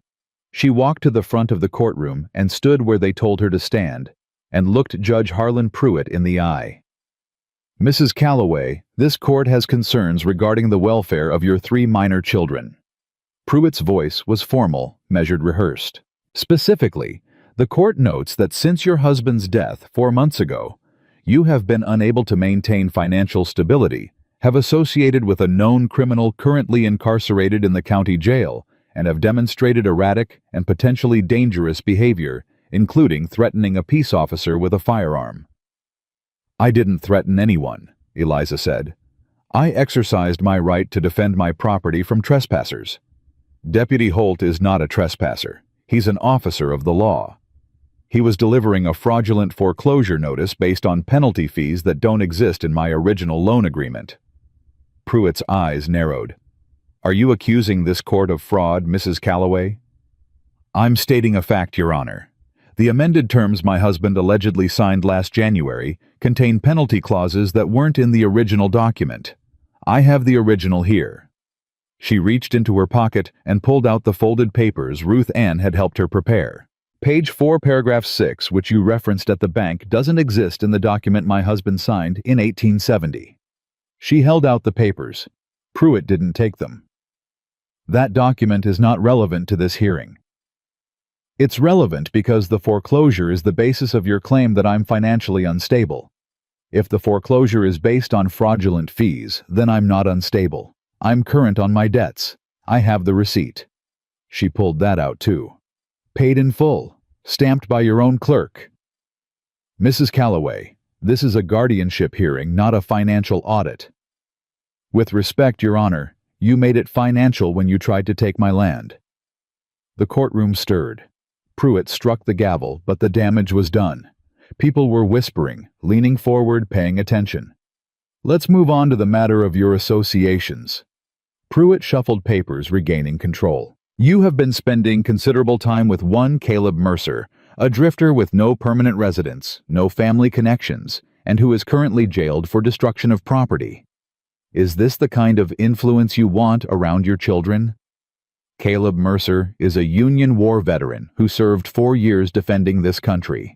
He took a job managing the Dawson Ranch because he needed honest work. He fixed my fence because he's a decent neighbor. And he's in jail because he broke an illegal dam that you built to steal my water. Alleged. I have witnesses. Eliza turned to the gallery. "Tom Hendricks, you've worked water rights in this valley for 20 years. Is the creek that runs through my property a shared waterway?" Hendricks stood, hat in his hands. "Yes, ma'am. That creek's been a shared resource since the original land surveys in '55. Nobody's got exclusive rights to divert it. And did you observe the diversion dam built upstream of my property last week? I did. I walked up there myself. Fresh timber, fresh-cut rocks. Somebody built it deliberate to cut off flow to the Callaway land. Sit down, Mr. Hendricks, Pruitt snapped. This is not a trial. Witnesses are not permitted to, Your Honor. A voice from the back of the room. Everyone turned. A man in a dark suit was standing in the doorway, leather satchel in one hand, sweat on his brow from hard riding. My name is Robert Adler. I'm an attorney licensed in the state of Texas, representing Mrs. Eliza Callaway. Ruth Ann caught Eliza's eye and gave the smallest nod. The Austin lawyer. He'd come. Mr. Adler, this hearing was not scheduled for legal representation, Pruitt said. There's no statute in Texas territorial law that prevents a respondent in a guardianship hearing from having legal counsel, Your Honor. If you'd like, I can cite the relevant precedent. Pruitt's mouth opened, closed. His fingers tightened on the gavel. Proceed, Mr. Adler. Adler walked to the front, opened his satchel, and pulled out a stack of documents thick enough to choke a horse. Your Honor, before this hearing continues, I'd like to enter into the record a petition for recusal. Recusal. You are the presiding judge in a guardianship hearing concerning a woman whose property you are simultaneously attempting to foreclose upon through a bank you own and operate. That is a textbook conflict of interest. I'm requesting that this hearing be transferred to the district court in Austin, where a judge with no financial interest in the outcome can preside. The courtroom erupted. People were talking, shouting, standing from their benches. Pruitt hammered the gavel so hard the head cracked. Order, order. Furthermore, Adler continued, his voice cutting through the noise like a blade. I have here signed affidavits from 8 families in Copper Springs, alleging a pattern of financial fraud, illegal property seizure, and abuse of judicial authority by Judge Harlan Pruitt spanning the last 5 years. He laid the documents on the bench one by one. Each one landed with the weight of a stone. The Hendricks family, the Doyle family, the Walker family, Clara Hernandez, Robert and Mary Peterson, the Sims family, the Garrett family, and Dr. Henry Slade, who has provided a sworn medical statement documenting physical abuse inflicted upon Mrs. Callaway by her late husband, abuse that went unreported due to the complicity of local law enforcement under your authority. Pruitt's face had gone from red to white. These allegations are unfounded. They're signed, sworn, and notarized, Your Honor, and I've already filed copies with the district court and the territorial governor's office. Silence. Absolute ringing silence. Pruitt sat behind his bench, and Eliza watched the power drain out of him like water from a cracked jug. He was still the judge, still behind the gavel, but the room knew. Everyone in it knew. This hearing is continued, Pruitt said, his voice tight. Pending review. Your Honor, with respect, a continuance without a ruling leaves my client's children in legal limbo. I'm requesting an immediate dismissal of the guardianship petition on grounds of conflict of interest and insufficient evidence. Denied. Then I'm requesting an immediate transfer to the district court. That is not within your authority to request. It's within my authority to appeal. Adler smiled. It was not a warm smile. And I've already drafted the appeal. It goes out today. Pruitt stared at the lawyer, then at Eliza, then at the room full of people watching him with eyes that had stopped being afraid. This hearing is adjourned. He struck the gavel. Court is dismissed. He stood and walked out through the back door, and Eliza watched him go and felt her knees buckle. Ruth Ann caught her elbow. Steady girl. Did we win? Not yet. But he didn't win either, and that's something he's not used to. Tommy was at her side. Mama, you were amazing. I was terrified. That's what makes it amazing. He said it with such certainty, such absolute 10-year-old conviction, that Eliza laughed. It came out broken and watery, and halfway to a sob, but it was a laugh. Lou tugged her sleeve. Mama, can we get Mr. Mercer out of jail now? Working on it, baby. Adler was already packing his satchel. Mrs. Calloway, the recusal petition will take a few days to process. In the meantime, I'm filing a motion to dismiss the charges against Mr. Mercer on grounds that the dam was constructed illegally on a shared waterway. If Pruitt's dam violated water rights, then destroying it wasn't a crime, it was a correction. Will it work? It'll work faster if we can get a surveyor out to verify the water rights. I've got a man in Austin. He can be here by Monday. Monday. 3 more days with Caleb in that cell. Can I see him? You can see him any time. He's a detained citizen, not a convicted criminal. Eliza turned to Ruth Ann. Take Tommy and Lou. I'll be at the jail. Take your time. Ruth Ann gathered the children with practiced efficiency. Tommy, Lou, let's go get lemonade. I think we've earned it. Can I have 2? Lou asked. You can have 3. Eliza walked to the jail alone. Her hands were shaking again. She let them. There was nobody left to perform, for nobody to convince, nobody to protect. Just her and the walk and the man waiting at the end of it. Holt wasn't at the desk. His chair was empty, his hat gone from the hook. Probably in the courthouse watching his boss fall apart. Eliza walked past the desk and straight to the cell. Caleb was standing at the bars like he'd been waiting there all morning. His shoulder was rebandaged, Ruth Ann's doing, and some color had returned to his face. But his eyes were what stopped her. They were searching her face the way she'd once searched his, looking for damage, looking for truth. I heard shouting from the courthouse, he said. Good shouting or bad shouting? The best kind. Eliza came close to the bars. Pruitt adjourned the hearing without a ruling. Adler filed for recusal and transfer to the district court. 8 families submitted affidavits. Doc Slade testified. Slade actually did it. He stood up. First time in years, but he stood up. And the guardianship? On hold. Adler says with the recusal petition, Pruitt can't make any rulings on my case until the district court decides jurisdiction. Caleb let out a breath. A long, slow, shaking breath, and Eliza realized he'd been holding it since she walked in, maybe since they'd taken him from her porch. Your shoulder, she said. It's fine. Let me see. Through bars. Caleb. He came close enough that she could reach through and check the bandage. Clean tight, no fresh blood. Ruth Ann had done good work, but his skin was hot under her fingers, and she felt the tension in his muscles, the way his whole body was coiled like a spring held too tight for too long. You're running a fever. It's July. Everybody's running a fever. That's not how fevers work. I'm fine, Eliza. You're not fine. You've been in a cell for 4 days with a bullet wound and no proper medical care. Doc Slade came by yesterday, changed the bandage, gave me willow bark tea, said I'd live. Slade was here? Surprised me too. He said... Caleb paused. He said he was done being the kind of man who looks away. People are changing. You changed them. I didn't do anything. You stood up. That's everything.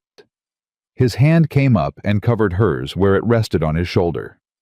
Eliza, what you did in that courtroom facing Pruitt, calling witnesses, fighting for your children, that's the bravest thing I've ever heard of. And I charged a Confederate battery at Spotsylvania. I was so scared I couldn't feel my legs. Bravery isn't about what you feel. It's about what you do. She looked at his hand on hers. Rough, warm, gentle. Hands that had fixed her fence and broken a dam and held her fingers through iron bars. Hands that had never once reached for her without asking. Adler's filing to dismiss your charges, she said. Surveyors coming Monday to prove the dam was illegal. You should be out by Tuesday. Tuesday. Can you hold on until Tuesday? I've held on through worse. His thumb moved across her knuckles. Though I'll admit, I'd rather be holding on to something better than iron bars. It was the closest he'd come to saying it. The thing that lived between them, unnamed, unclaimed, growing like a vine through the cracks in the walls she'd built. Caleb. Her voice dropped low. When you get out, yeah. I want you to come for supper." He blinked. Supper. At my table. With my children. Like a person, not a neighbor, and not a hired hand, and not a man at the fence line. Are you sure? No. She pulled her hand back through the bars. I'm not sure about anything. I haven't been sure about anything since the day I married Franklin Calloway at 17 years old, and realized by nightfall that I'd made the worst mistake of my life. Eliza. But I'm tired of being sure. Her voice cracked and she let it. Sure kept me safe, but it kept me alone. And I don't want to be alone anymore. She wiped her eyes with the back of her hand. I'm not saying I love you. I'm not ready for that word yet. Maybe I won't be for a long time. But I'm saying I want you at my table. I'm saying I trust you with my children. And for me, Caleb, that's bigger than love. That's everything. He was quiet for so long she thought she'd broken something. Then his hand came through the bars and cupped her face. Gentle. So gentle it made her chest ache. Tuesday, he said. I'll be there. You'd better bring something. Ruth Ann says it's rude to show up empty-handed. I'll bring fence posts. Bring pie. I don't know how to make pie. Then learn. He laughed, full and warm and real. And Eliza heard it echo off the stone walls and thought that's what freedom sounds like. Not the absence of chains, just a man laughing because a woman told him to bake a pie. She left the jail and walked into the afternoon heat and found her children sitting on the boarding house porch with lemonade stains on their shirts, and Ruth Ann telling them a story about the time she chased a raccoon out of her kitchen with a broom. Mama! Lou jumped up. Mrs. Bowen says raccoons are smarter than most men. Mrs. Bowen isn't wrong. Tommy looked at her face, and something in his own face eased. He's okay. He's okay. He's coming for supper on Tuesday. At our house. At our table. Tommy considered this. The boy who trusted nobody, who slept with a knife under his pillow, who'd watched his father break his mother, and sworn he'd never let it happen again. Okay, he said. Just that. Okay. And it was enough. They rode home in the fading light, all three of them, with Martha Hendricks following in her wagon. Baby Nell asleep in a basket beside her. The road was quiet. No riders, no threats. Just dust and distance and the first cool breath of evening after a day that had burned hot enough to change everything. At the cabin, Eliza put the children to bed. Lou fell asleep mid-sentence, something about raccoons. Tommy lay on his pallet, and for the first time in weeks, he didn't put the knife under his pillow. He put it on the shelf above the door. Tommy, if Mr. Mercer's coming to supper, I reckon we don't need a knife by the door anymore. Eliza sat down on the edge of his pallet and brushed the hair from his forehead. He let her. First time in months, he'd let her touch him without stiffening. I'm proud of you, she said. For what? For being willing to try. Mama. Yeah. I'm proud of you too. Her throat closed up. She kissed his forehead and stood and walked to the porch before the tears came. She sat on the step and let them fall.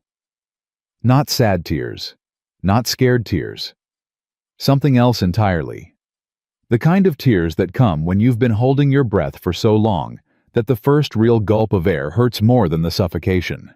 She cried for herself, for the girl who'd married Franklin Calloway because her father said she had to, for the woman who'd learned to read a fist the way other women read letters, for the mother who'd shielded her children with her body and her silence and her stubborn, furious, unbreakable will. She cried for Caleb, for the soldier who'd come home from war to ashes, for the quiet man who fixed fences and took bullets and baked no pies and sat in jail cells without complaint. She cried for Ruth Ann, fierce and 60, and fighting battles that weren't hers because someone had fought for her once, and she'd never stopped paying that debt. She cried for Doc Slade, who'd finally chosen the truth over the bottle and would have to live with both. She cried until she was empty. Then she wiped her face and went inside and sat at the kitchen table and looked at the list she'd made that first night. 8 families. 8 stories of Pruitt's cruelty. 8 pieces of evidence that would bury him. And one more piece she hadn't told anyone about yet. She reached into the back of the kitchen drawer and pulled out a ledger. Franklin's ledger. The one he'd kept hidden under the floorboards, the one she'd found after his death while cleaning out the filth he'd left behind. She'd read it once and put it away because the numbers didn't make sense. They made sense now. Payments. Monthly payments from Harlan Pruitt to Franklin Calloway. Starting 3 years ago and ending 2 months before Franklin's death. No explanation. No receipts. Just amounts and dates in Franklin's shaky handwriting. Pruitt had been paying her husband for 3 years. Paying him for what? She flipped to the last entry. The handwriting was worse here, drunker, sloppier. But the words were clear enough. Pruitt wants the water rights. Told me to sign the amended terms or he'll stop the payments. Told him I'd tell everyone what he's been paying me for. He said nobody would believe a drunk. He's right. Nobody would. But maybe they'd believe a drunk's wife. Eliza closed the ledger and pressed her palms flat against the cover. Her hands were steady, rock steady. Franklin Calloway had been a monster. A drunk, a liar, a man who beat his wife and terrified his children and died stupid and mean in a river he was too drunk to cross. But in his last act of spite, his pathetic, drunken, vindictive record-keeping, he'd given her the one thing he'd never given her in life. A weapon. Pruitt hadn't just stolen water rights, he'd bought them. Through her husband. Behind her back. Every monthly payment was a bribe, and every bribe was a crime, and Franklin's ledger was the proof. She put the ledger back in the drawer. Not yet. She'd give it to Adler when the time was right. When Pruitt thought the worst was over, when he'd adjusted to the recusal, and the transfer, and the loss of his guardianship petition. Then she'd show him the ledger. Then she'd watch his empire fall. Eliza blew out the lamp and sat in the dark, listening to her children breathe. Tommy on his pallet. Lou and Nell in the bed. 3 heartbeats. 3 reasons to keep fighting. 3 lives she'd built inside her body and brought into the world and defended with every ounce of strength she possessed. Nobody was taking them. Not Pruitt. Not the law. Not God himself. She was Eliza Jane Calloway. She'd survived Franklin's fists, Pruitt's schemes, and her own despair. She'd paid her debts, built her alliances, and stared down the most powerful man in the county without blinking. And on Tuesday, a good man was coming to supper. She leaned back in the chair and closed her eyes and let herself rest. Not the exhausted collapse of a woman who'd given up. The deliberate, chosen rest of a woman who knew exactly what she was doing. The fight wasn't over. But for the first time, she was winning. Tuesday came, and Caleb Mercer walked out of the county jail at 10:30 in the morning with a dismissed charge, a sore shoulder, and a problem he hadn't anticipated. He didn't know how to make pie. Ruth Ann. He stood in her kitchen, hat in hand, looking like a man facing a firing squad. I need help. With what? Pie. Ruth Ann stared at him. Then she laughed so hard she had to sit down. Lord have mercy, the man breaks a dam, takes a bullet, sits in jail for a week, and the thing that scares him is pastry. She told me to bring pie. Then we'd better make you a pie. Ruth Ann hauled herself up and started pulling ingredients from the cupboard. Apple. Nobody argues with apple. I don't know how to peel apples. You don't need to know how to peel apples. You need to know how to love that woman, and the rest is just details. She handed him a knife and a bowl. Peel. Thin. If I see one chunk thicker than my thumbnail, you start over. Caleb peeled apples with the same focused precision he'd used to stitch fence wire and break dams. His hands were steady despite the shoulder. Ruth Ann watched him work, and something in her face softened. You know what you're walking into tonight, she said. Supper. Don't be cute. You're walking into that woman's home, her sanctuary, the place where she's safe, the place she kept Franklin out of by force of will alone. Ruth Ann's voice dropped. She's never invited a man to her table. Not willingly. You understand what that means? I think so. You'd better do more than think. That woman is handing you the most precious thing she has, her trust. And if you break it, I will personally make sure they never find your body. Caleb looked at her. I won't break it. See that you don't. She took the bowl of peeled apples and started slicing. Now pay attention. You're about to learn how to make a lattice crust. The pie came out lopsided. One side was golden brown, the other slightly burnt. The lattice looked like it had been woven by a man with one good arm, which it had been. It's terrible, Caleb said. It's perfect, Ruth Ann corrected. Because you made it. Now go. And for God's sake, take off your spurs before you walk in her door. You'll scratch her floors. He rode to Eliza's place with the pie balanced on one hand and his heart hammering against his ribs. He'd charged Confederate lines. He'd broken a dam in the dark. He'd sat in a jail cell for a week without complaint. None of it had made him this nervous. Tommy was on the porch, sitting in the chair. No knife visible, but Caleb would have bet money there was one within reach. The boy watched him dismount and tie his horse and walk toward the steps carrying a lopsided apple pie, like it was a peace offering to a sovereign nation. Evening, Tommy. Mr. Mercer. I brought pie. Tommy looked at the pie. It's crooked. First one I ever made. Ever? Ever. Something shifted in Tommy's face. Not a smile. Not yet. But the absence of hostility, which from Tommy Calloway was practically an embrace. Mama's inside. She changed her dress 3 times. Should I pretend I don't know that? Probably. Caleb climbed the steps, stopped at the door, took off his spurs and hung them on the porch rail. Then he knocked. On the door of a woman who'd told him the door was always unlocked. He knocked because it was her space and her choice, and he would never walk in without asking. Eliza opened the door. She was wearing blue. Simple cotton clean and pressed her hair pulled back, but not severe. She looked like herself, not dressed up, or performed just Eliza. And Caleb thought she was the most beautiful thing he'd ever seen. But he didn't say that because she wasn't ready to hear it, and he wasn't sure he was ready to survive saying it.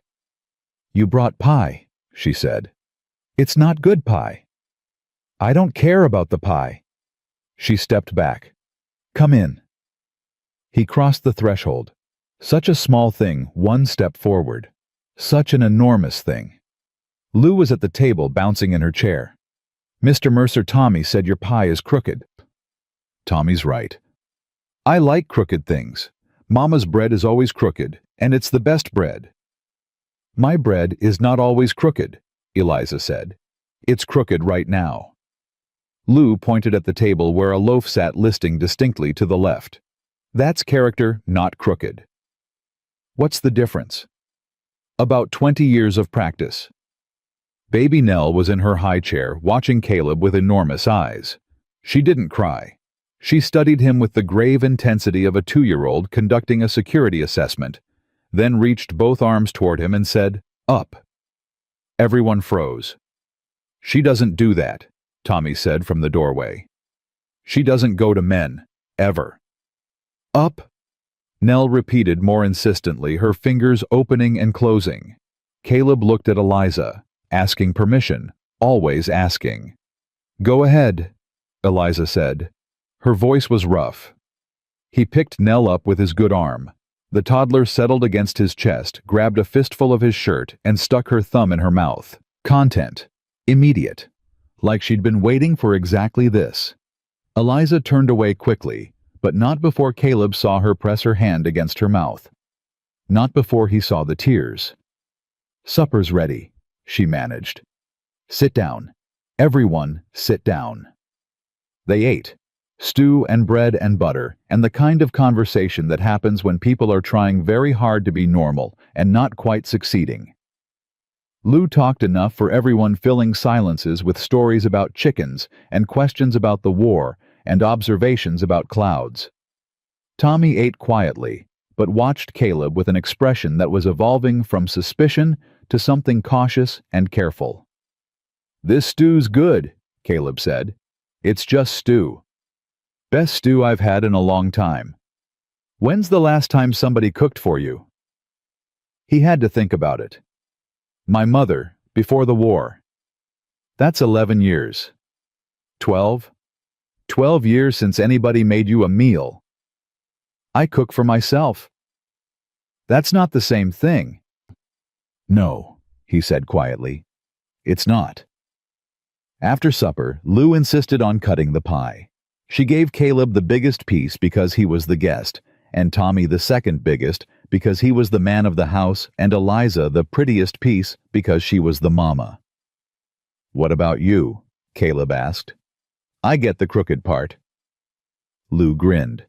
"I told you I like crooked things." The pie was not good. The crust was tough. The filling was too sweet.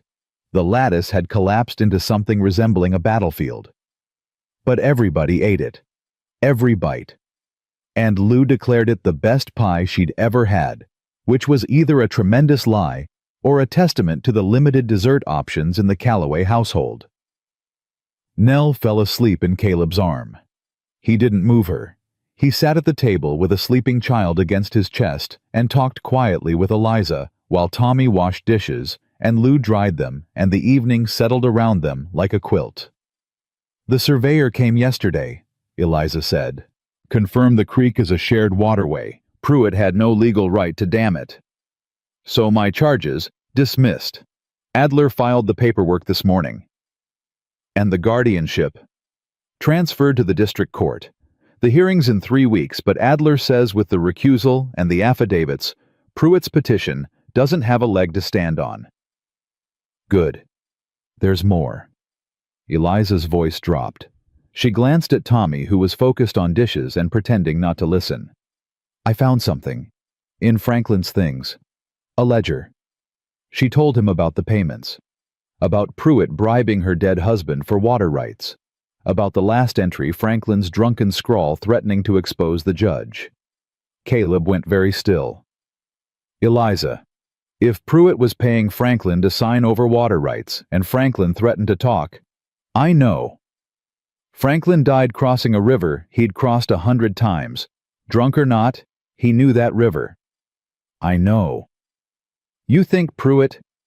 I don't know what I think, but I know what I'm going to find out." The silence that followed was heavy with implications neither of them was ready to say aloud. Franklin Calloway might have been murdered. The man who'd beaten Eliza for years, who'd terrorized her children, who'd sold her security to a corrupt judge for monthly payments, he might have been killed for knowing too much. "Does Adler know?" Caleb asked. "Not yet. I'm giving him the ledger tomorrow. Be careful. If Pruitt killed once to keep this quiet, then he'll try again. I know." Eliza met his eyes. "That's why I need you, Caleb. Not to fight for me. I can fight for myself, but to watch my back while I do it. Always. And my children's backs. Eliza." His voice was low, fierce. "Those 3 kids are the best thing I've seen since I came home from Virginia. Nobody touches them while I'm breathing." Tommy set down the dish he was drying. He walked over to this table and stood in front of Caleb and looked at him for a long measuring moment. "You mean that?" Tommy asked. "Every word." "My pa used to say things he didn't mean." "I'm not your pa." "I know you're not." Tommy's chin lifted. "But if you hurt my mama, I won't need a knife. I'll burn your ranch down. We clear?" "Crystal clear." Tommy held out his hand. Caleb shifted Nell to his bad arm, wincing, and shook it. Man to man. A 10-year-old and a 35-year-old making a pact over a sleeping baby and the ruins of a crooked pie. "Okay," Tommy said. "You can come back." "Thank you, Tommy." "Don't thank me. Just don't be terrible."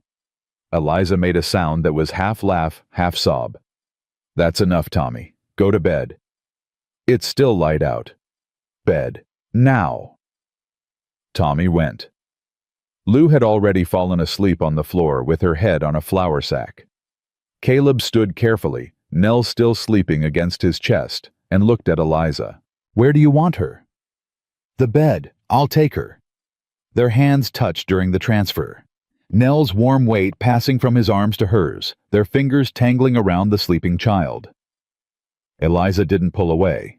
She held on for a breath longer than necessary. Then she carried Nell to the bed and laid her down beside Lou. When she came back, Caleb was standing by the door, hat in hand. "I should go." "Probably." "Early morning, cattle to tend." "Caleb?" "Yeah." "Thank you for the pie." "It was terrible pie." "It was the best pie I've ever had." She crossed her arms, not defensively this time.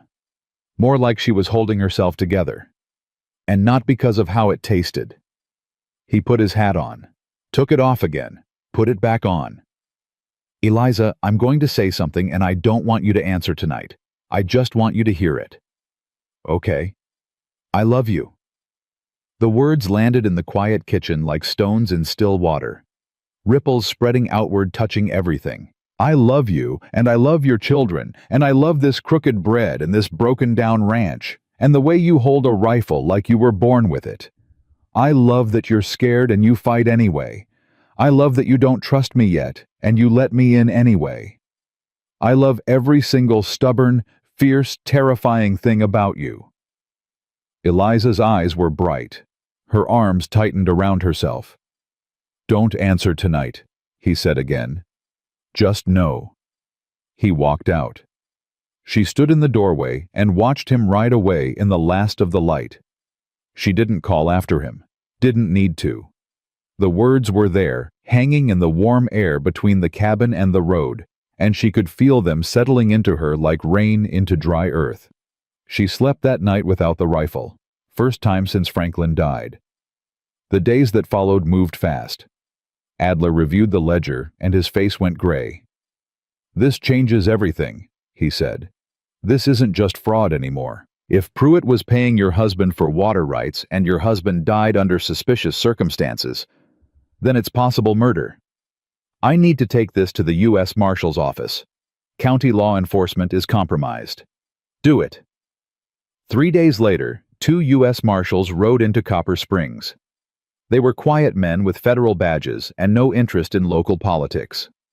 They went to the courthouse first, then to the bank, then to the creek where the dam had been, then to the spot on the river where Franklin Calloway had drowned. Eliza didn't watch. She stayed home with her children, and Caleb stood at the fence line, and Ruth Ann fed the Marshals supper at her boarding house, and the whole town held its breath. The arrest came on a Saturday. Judge Harlan Pruitt was taken from his home in handcuffs by 2 federal marshals and a very uncomfortable Deputy Holt, who had been given the choice between cooperation and prosecution, and had chosen cooperation with remarkable speed. The charges, Adler told Eliza that afternoon, standing on her porch, include fraud, bribery, abuse of judicial authority, illegal water diversion, and conspiracy to commit murder. Murder. They believe it. The marshals found evidence at the river. Signs that the crossing had been tampered with, rocks moved, the bank undermined. Combined with the ledger and the payment records, it's enough to bring charges. Eliza sat down on the porch step. Her legs wouldn't hold her. Not from fear this time. From something she couldn't name. Something too big for words. Franklin Calloway had been murdered. Her husband, the man who'd beaten her for years, had been killed by the man who'd been paying him. And she'd been blamed for not being able to manage on her own after his death by the very man who'd caused it. "Are you all right?" Adler asked. "No." She looked at her hands. Rough, calloused, strong. Hands that had held children and held rifles and held on when there was nothing left to hold on to. "But I will be." The guardianship petition was dismissed by the district court the following week. The judge in Austin read the file, reviewed the affidavits, and threw the case out in under an hour. "There is no evidence whatsoever," the judge wrote, "that Mrs. Calloway is anything other than a devoted, capable, and extraordinarily resilient mother. This petition appears to be a transparent attempt to use the legal system as a weapon against a vulnerable citizen. It is dismissed with prejudice. With prejudice, meaning it could never be filed again. Eliza read those words sitting at her kitchen table with her 3 children around her, and Caleb leaning against the doorframe, and Ruth Ann pouring coffee, and Doc Slade standing in the corner, looking like a man who'd finally put down a weight he'd been carrying for years. "It's over," Ruth Ann said. "Really over this time." "What happens to Pruitt?" Tommy asked. "Federal trial? Austin? He'll spend the rest of his life in prison if there's any justice in this world." Ruth Ann sipped her coffee. "And the land he stole is being reviewed. The Walkers might get their property back. Clara Hernandez, too." "And the water?" Eliza asked. "Yours. Always was." The survey confirmed it, and with Pruitt gone, there's nobody left to contest it. Eliza looked out the window at the creek running full and clear through her land. Water. The thing Pruitt had tried to steal. The thing Caleb had bled for. The thing that kept her garden growing, and her cattle alive, and her children healthy. Such a simple thing. Such an enormous thing. "Mama." Lou climbed into her lap. "Does this mean we get to stay?" "Yeah, baby, we get to stay. Forever. Forever." Lou wrapped her arms around Eliza's neck and held on tight. Nell tottered over and grabbed Eliza's leg. Tommy stayed where he was, leaning against the wall with his arms crossed, but his eyes were bright, and his jaw wasn't clenched, and the knife was on the shelf where he'd left it.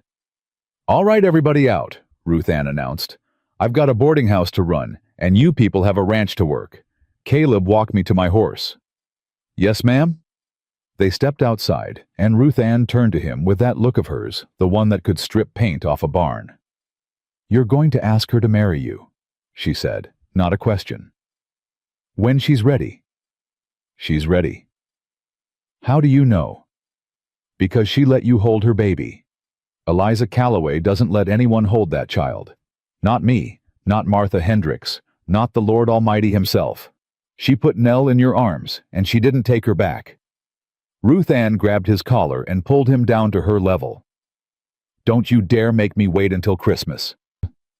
She mounted her horse and rode off, and Caleb stood in the yard and rubbed the back of his neck and tried to figure out how his life had gone from empty cabin and broken fences to this. He went back inside. Doc Slade was leaving too, shaking Eliza's hand with both of his. "I'm sorry," he said, "for all of it. For every time I looked away." "You looked back," Eliza said. "That's what matters. Doesn't feel like enough.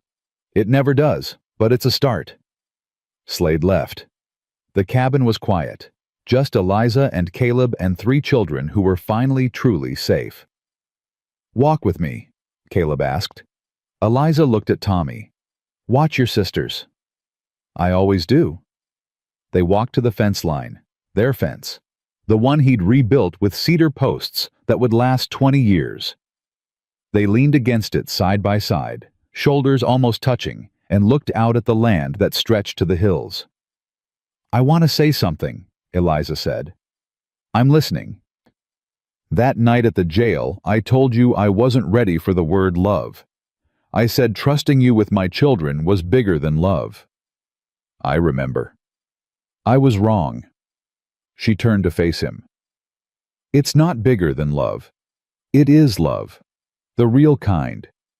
Not the kind Franklin pretended. Not the kind my father sold me for.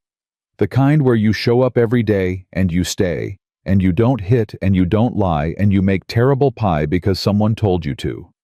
It was pretty terrible. Caleb. Sorry. Keep going." She took a breath. "I love you. I love you, and it scares me to death. And I'm saying it anyway because I'm done letting fear make my choices."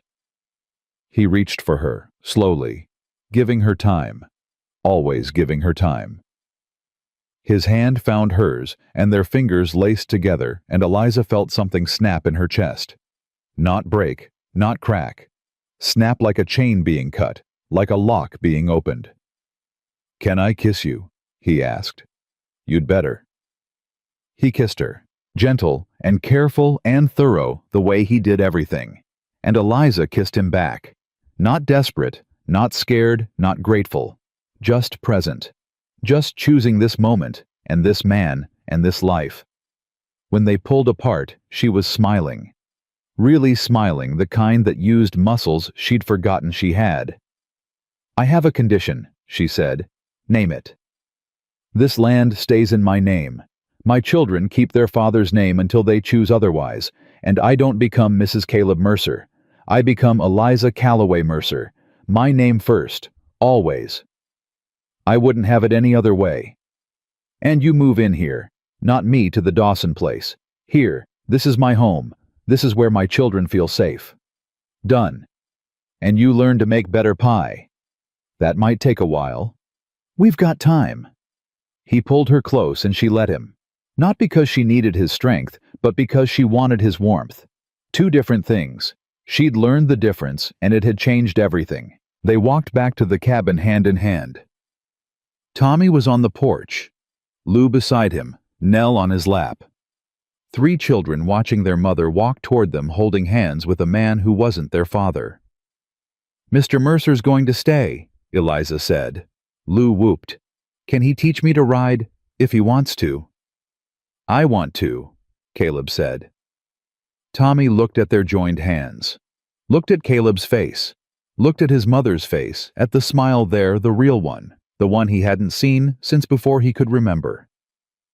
"Welcome home," Tommy said. 2 words. Quieter than Lou's whoop, smaller than Nell's giggle, but heavier than anything else spoken that day. Welcome home. From a boy who'd guarded the door with a knife because the last man who'd lived here had used his hands for hurting. "Thank you, Tommy," Caleb said, and his voice broke on the boy's name. Just a little, just enough. They went inside. Eliza cooked supper, and Caleb helped, and Lou set the table for 5, and Tommy sat in his chair. Not by the door, not on his pallet, but at the table, like a boy instead of a sentry. Nell said up again, and Caleb lifted her, and she fell asleep against his chest, like she'd been doing it all her life. They ate. They talked. Lou asked Caleb 47 questions about horses. Tommy asked 3 questions about the war and accepted the answers without flinching. Eliza sat at the head of her own table in her own house with her own children and the man she'd chosen and felt something she'd given up believing existed. Peace. Not the absence of trouble. There would be more trouble. Pruitt's trial. The rebuilding. The slow, patient work of healing wounds that went bone deep. Caleb's nightmares from the war that would wake them both at 3 in the morning. Tommy's rage that would surface in unexpected moments and need patient, steady hands to hold. Lou's questions that would get harder as she got older. Nell's fear of loud voices that would fade so slowly, it would feel like it never would. But peace. The kind you build. The kind you choose. They married in September, when the heat finally broke and the first cool wind came down from the hills. Ruth Ann stood as witness. Doc Slade came sober. Martha Hendricks brought flowers. Tommy walked his mother down the aisle, such as it was the space between the porch and the fence, with Lou carrying a basket of wildflowers and Nell toddling between them, grabbing at everything she could reach. Eliza wore blue. The same blue cotton she'd worn that first supper. Caleb wore a clean shirt and no spurs, and a face so full of wonder that Ruth Ann had to look away to keep from crying, and Ruth Ann Bowen did not cry. "Do you take this woman?" the preacher asked. "I do. Every stubborn, fierce, terrifying part of her." "Do you take this man?" Eliza looked at Caleb, at his steady eyes and his scarred hands, and his rebuilt shoulder and his heart, that had somehow survived a war and 9 years of emptiness and come out the other side, still capable of love. "I do," she said. "By choice. My choice. And I'll make it again tomorrow and every day after." They kissed, and Lou threw wildflowers, and Tommy smiled, really smiled for the first time since his father died, and Nell said up. And Caleb picked her up, and they stood there, all 5 of them, a family built from broken pieces and fence posts, and one lopsided apple pie. The years that followed were ordinary. Gloriously, boringly, miraculously ordinary. Caleb worked the ranch, and Eliza worked beside him, and the children grew like weeds in good soil. Tommy became a young man who was gentle with animals and fierce in defense of anyone weaker than himself. He never hit anyone, not once in his whole life. He decided that on purpose every single day. Lou became a teacher. She went to school in Austin and came back to Copper Springs and started classes for the children of ranch families who couldn't afford to send their kids to town. She asked hard questions and expected honest answers, and her students loved her for it. Nell grew up without fear. That was Eliza's greatest victory. Not the trial, not the land, not the water rights. The fact that her youngest daughter walked through the world unafraid of raised voices and closed doors and men with hard hands. Caleb and Eliza had 2 more children together, a boy they named Daniel and a girl they named Ruth after the woman who'd taught Eliza that asking for help wasn't weakness, it was war strategy. Ruth Ann lived to see all of it. She died at 78 in her sleep in her own boarding house with a cup of cold coffee on her nightstand and a smile on her face that the undertaker said he couldn't straighten out. "Just leave it," Eliza told him. She earned that smile. Doc Slade got sober the year after Pruitt's conviction, stayed sober the rest of his life. He delivered both of Eliza's younger children and cried each time not because of the births, but because he'd lived long enough to see something good come from all that pain. Pruitt died in federal prison. Eliza didn't attend the funeral. She didn't need to. She'd already buried him the day she walked into his bank with $61 and a spine made of iron. And Franklin Calloway, the man whose fists had shaped her fear and whose death had started everything. Eliza thought about him less and less as the years passed. Not because she forgot, but because he stopped mattering.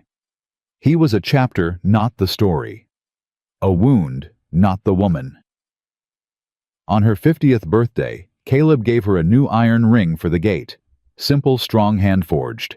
He'd made it himself in the barn working one-handed because his shoulder still ached in cold weather, 23 years after a bullet went through it for her water. "It's for the gate," he said. "I can see that. The old one was rusted through. Caleb Mercer, did you make me a gate ring for my birthday? It's practical.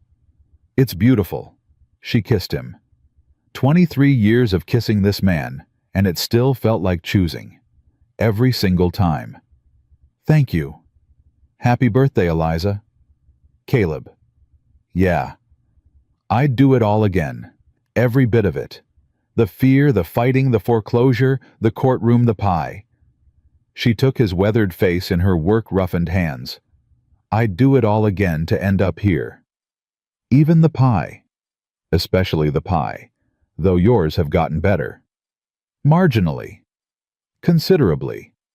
She smiled. "I love you. I love you too, always have, since the day you pointed a pistol at me and told me to get off your land." "I didn't point it at you. You were thinking about it." "Maybe a little." He laughed, she laughed, and the sound carried across the land that was hers, past the fence he'd built over the creek that ran clear and strong through the property she'd fought for and won and kept. Eliza Jane Calloway. Mercer lived to be 81 years old. She died on her porch in the chair she'd sat in every morning for 50 years with a cup of coffee going cold beside her and the sound of the creek in her ears. Caleb had gone 2 years before, quiet and peaceful, holding her hand the same way he'd held it through iron bars the first time she'd reached for him. Tommy was there at the end. 58 years old, gray-haired, gentle as the day was long. He held his mother's hand and didn't cry because she'd taught him that tears weren't weakness, so he cried plenty after, but in that moment he just held on and let her go. "You were the bravest person I ever knew," he told her. "I was the most scared person you ever knew," she whispered back. Being brave anyway was the whole point. They buried her next to Caleb on the hill behind the cabin. The headstone was simple, just her name and her dates and a line that Tommy chose because Lou said it was perfect and Nell said it was true. She owned herself. That was enough. That was everything. And on the gate to the property, the iron ring Caleb had forged still held. Rusted, now worn smooth by 50 years of hands opening and closing. But strong. Strong. Still holding. The way she'd taught them all to hold. Because Eliza Jane Calloway Mercer was never a woman who was saved. She was a woman who saved herself. With a rifle and a paid receipt, and a list written at a kitchen table, and 3 children who needed her to be unbreakable. And she was. Not because she never broke. She broke plenty. She broke and broke again, and mended stronger every time. That was her secret. That was her gift. That was the thing she passed down to her children and her grandchildren and every woman who ever heard her story and recognized herself in it. You don't have to be unbroken. You just have to keep putting yourself back together. One choice at a time. One morning at a time. One act of terrifying, stubborn, furious courage at a time. Until one day you look around and realize that the life you built from broken pieces is the strongest thing you've ever known. And that is exactly what Eliza Jane Calloway Mercer did.